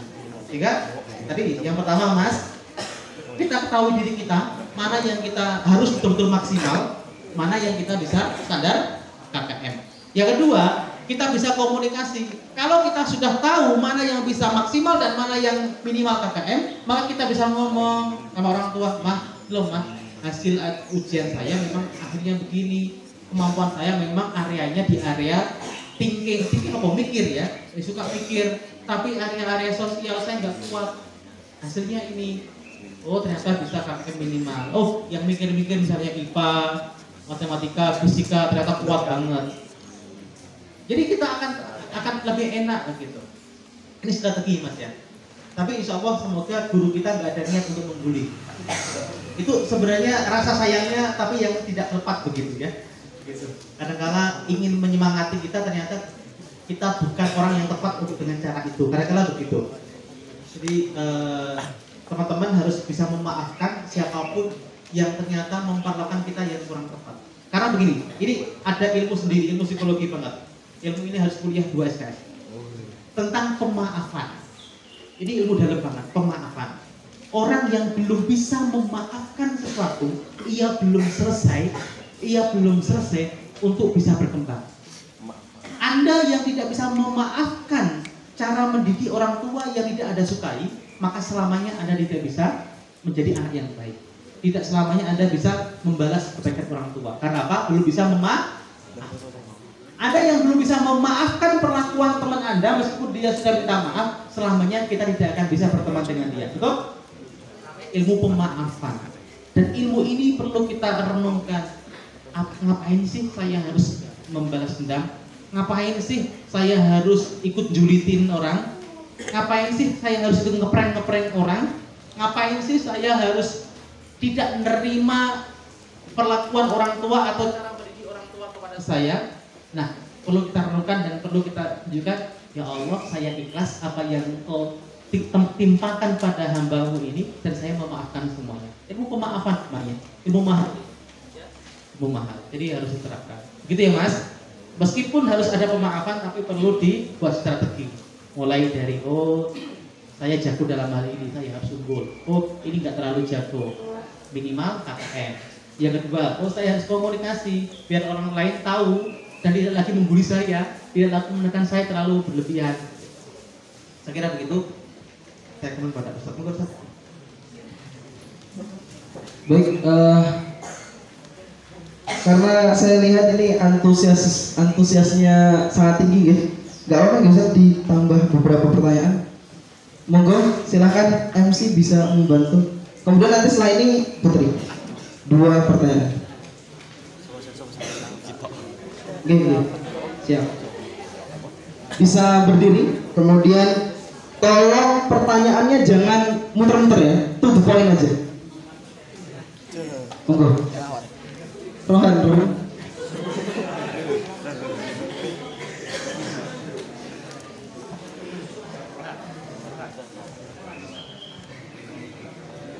Silahkan berdiri, Mas Rohan.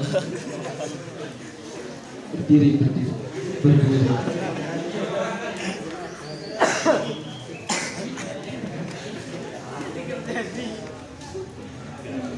Nah, ini bertanya Pak. Nama saya Ahmad Rohan dari kelas 11 1.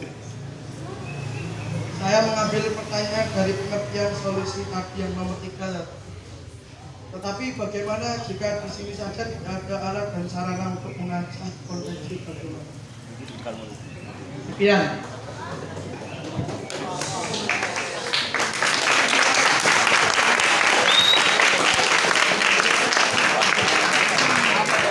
Baik, kemudian ya Ibu Putri, MC atau Ustadznya ini yang ngasih?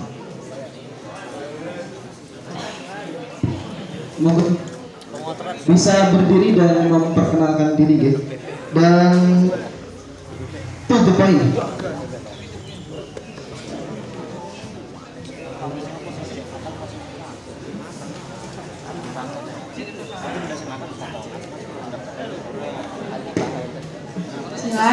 Jadi pertanyaan gini Kak, jika terjadi bullying, kita harus bersikap apa? Memperkenalkan diri dulu.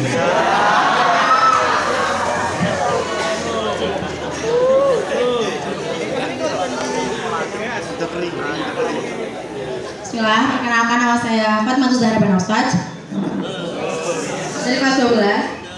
Pertanyaannya gini Kak, jika terjadi bullying, kita harus bersikap apa? Nah, ada opsinya, 1 diam saja, 2 melaporkan, 3 melawan. Nah, ketika Ustadz kan memilih tuh dari salah satu 3 opsinya, dijelasin alasannya ya kan? Terima kasih. Baik, pertanyaan terakhir jika ada. Pertanyaan terakhir. Oke. Monggo. Silakan. Sepertinya ini dari sini aja nggak usah pakai ini, terdengar kayak ini.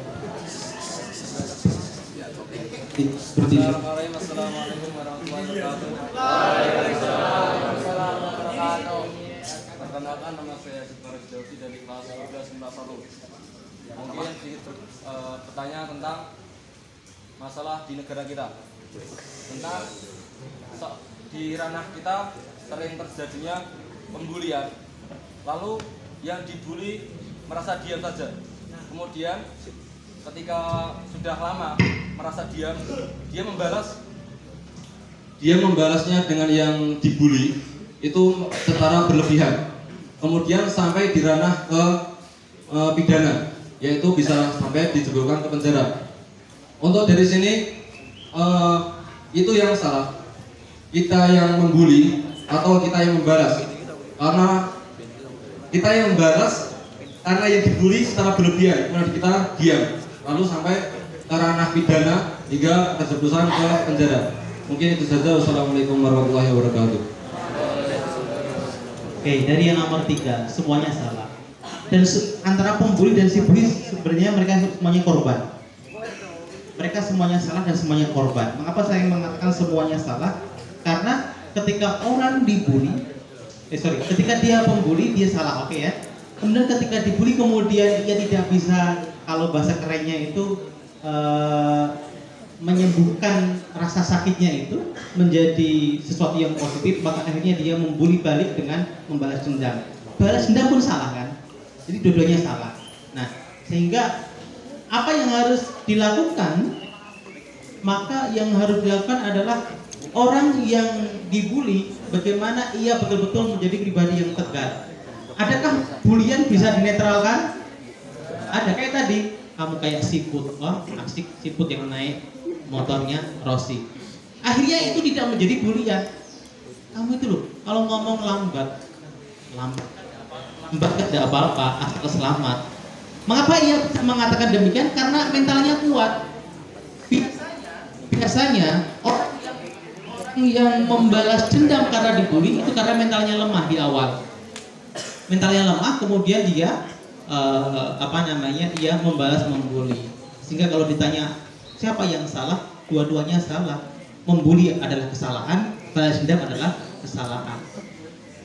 Siapa yang bertanggung jawab kalau sudah ke ranah hukum? Tentunya yang melakukan kejahatan itu pasti. Jadi tidak bisa dikatakan saya kan membunuh dia gara-gara dia pernah membuli saya. Nggak diterima di hukum itu, karena hukum itu hukum positif yang bisa dilihat. Kalau karena gara-gara pernah dibully kemudian Anda membunuh, tetap ada yang disalahkan. Jadi begitu ya Mas ya, semuanya adalah salah. Sehingga nyambung dengan pertanyaan yang kedua, saya sangat tertekan dengan pertanyaan yang kedua. Sudah dikasih 3 jawaban lagi, harus pilih, mau nggak Ustaz harus milih. Apa sih sikap kita? Begini, saya tidak bisa memilih ketiga jawabannya. Apa sih sikap kita ketika ada orang yang dibully? 1, berikan keterpihakan kepada orang yang dibully. Mengapa demikian? Untuk memberikan rasa aman dia. Orang yang dibully itu kan dia tidak aman, betul? Takut, khawatir. Maka ketika ada datang Anda mengatakan, "Alwiswil, saya bersamamu." Itu dia tenang, senang. Itu penting yang pertama. Yang kedua, ketika ternyata kita memiliki power itu bisa jadi kita pemberani. Yang kedua, bisa jadi karena kita pengurus atau apa, maka kita berikan penyelesaian. Bisa komunikasi dengan ustadz-ustadzah, bisa kita yang menyelesaikan sendiri, asal tidak balas membuli. Karena ini penting. Kadangkala penyelesaian pembulian itu tidak harus masuk selalu ke pesantren. Kita yang menyelesaikan. Ternyata yang membuli teman Anda sendiri, dan Anda ingin menyelesaikan. Tadi si A kamu ucapkan begini-gini ya. Oh, dia salah ini melakukannya. Oke, saya minta maaf yuk. Nah, selesai. Kadang-kala mohon maaf, orang yang membuli itu gak kerasa membuli, betul? Tapi ketika diingatkan oleh temannya, dia baru ternyata dia takut sama saya toh. Yus, saya minta maaf kalau mesake. Mohon maaf ya pakai bahasa Jawa campur-campur ya. Kalau selesai di kita, is okay, itu lebih bagus. Tetapi ketika itu sudah mengarah kepada tadi ya, kelompok, kemudian ada khawatir, takut, gak bisa menyelesaikan sendiri, maka komunikasi dengan ustadz-ustadzah. Begitu nggih?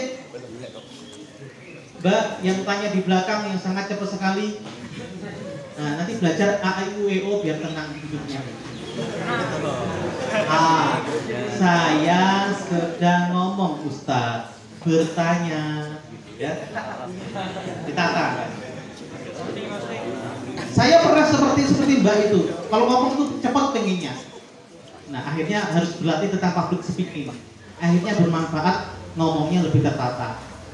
Ya, public speaking. Belajar dari A, I, U, E, O. Oke. Sekarang ke pertanyaan yang pertama. Mas-mas yang ganteng tadi, mana orangnya? Ya. Baik. Jika ternyata Ustadz di pondok tidak ada fasilitas yang mendukung, jadi keterbatasan yang namanya public space, tempat yang kita gunakan bersama-sama, pasti ada keterbatasan. Tidak bisa memfasilitasi 300 orang. Maka yang bisa kita lakukan adalah ya kita beraktivitas yang paling dekat dengan potensi kita. Ingat, potensi tidak cuma satu. Saya potensinya makan Ustaz, cuma itu aja, nggak mungkin. Ada potensi lain. Ustaz, saya potensinya adalah komputer. Kok sini komputer udah penuh Ustaz? Bisa jadi ada potensi lain yang bisa kita kembangkan. Saya potensinya adalah sumo, di sini nggak ada. Di karate yang berat sumo karate. Oh, saya potensinya adalah dari SD sampai MTS, saya itu orang yang seneng ngomong Ustaz. Kalau udah ngomong nggak bisa diberhentikan seperti kereta. Oh, di sini ada komunikasi dan yang lainnya. Bisa dikomunikasikan saya kira kalau ngomongin tentang pengembangan potensi. Dan ingat, potensi tidak cuma satu. Banyak yang bisa kita kembangkan di pondok ini lewat organisasi maupun lewat kegiatan yang lain. Saya kira kata besar saya kembalikan kepada promotor Dorong Ustaz.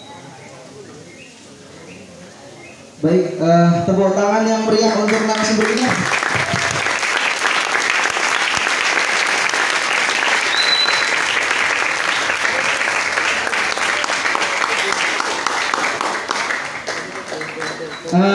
Rekan-rekan sekalian, saya ucapkan terima kasih yang sebesar-besarnya kepada narasumber kita Ustaz Ahid dan begitu juga Ustaz Nurholis. Begitu juga kami ucapkan terima kasih kepada panjenengan semua, santri SMA IT Al-Hikmah dan juga seluruh panitia yang bertugas. Terakhir Ustaz, closing statement.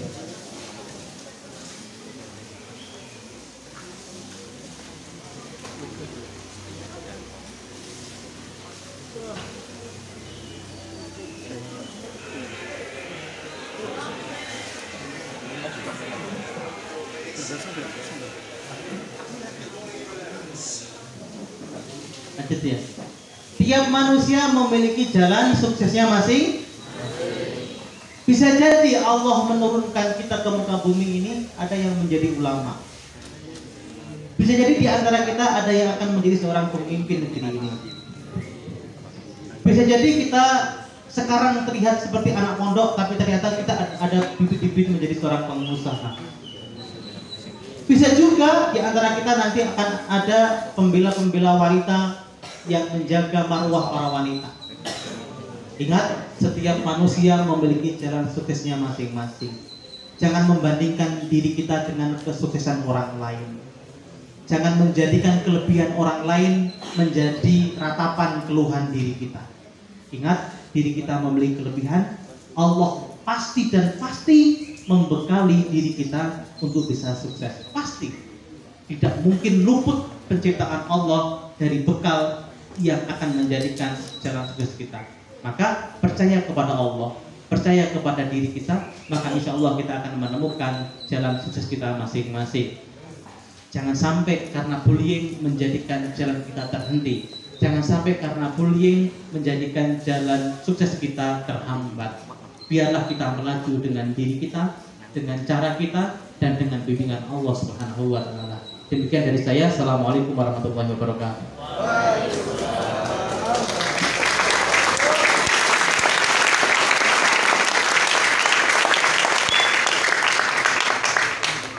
Baik rekan-rekan sekalian, alhamdulillah pada seminar kita pada pagi menjelang siang hari ini telah kita selesaikan. Ada satu yang saya kutip dari beliau yang menurut saya ini adalah dalam sekali maknanya, yaitu orang yang tidak bisa memaafkan orang lain, maka dia belum selesai dengan dirinya sendiri. Mungkin itu yang dapat kami sampaikan. Billahi taufiq wal hidayah. Kami dan panitia yang bertugas mengucapkan mohon maaf jika ada salah kata. Wassalamualaikum warahmatullahi wabarakatuh. Kami kembalikan ke MC. Sekali lagi kita berikan tepuk tangan yang meriah.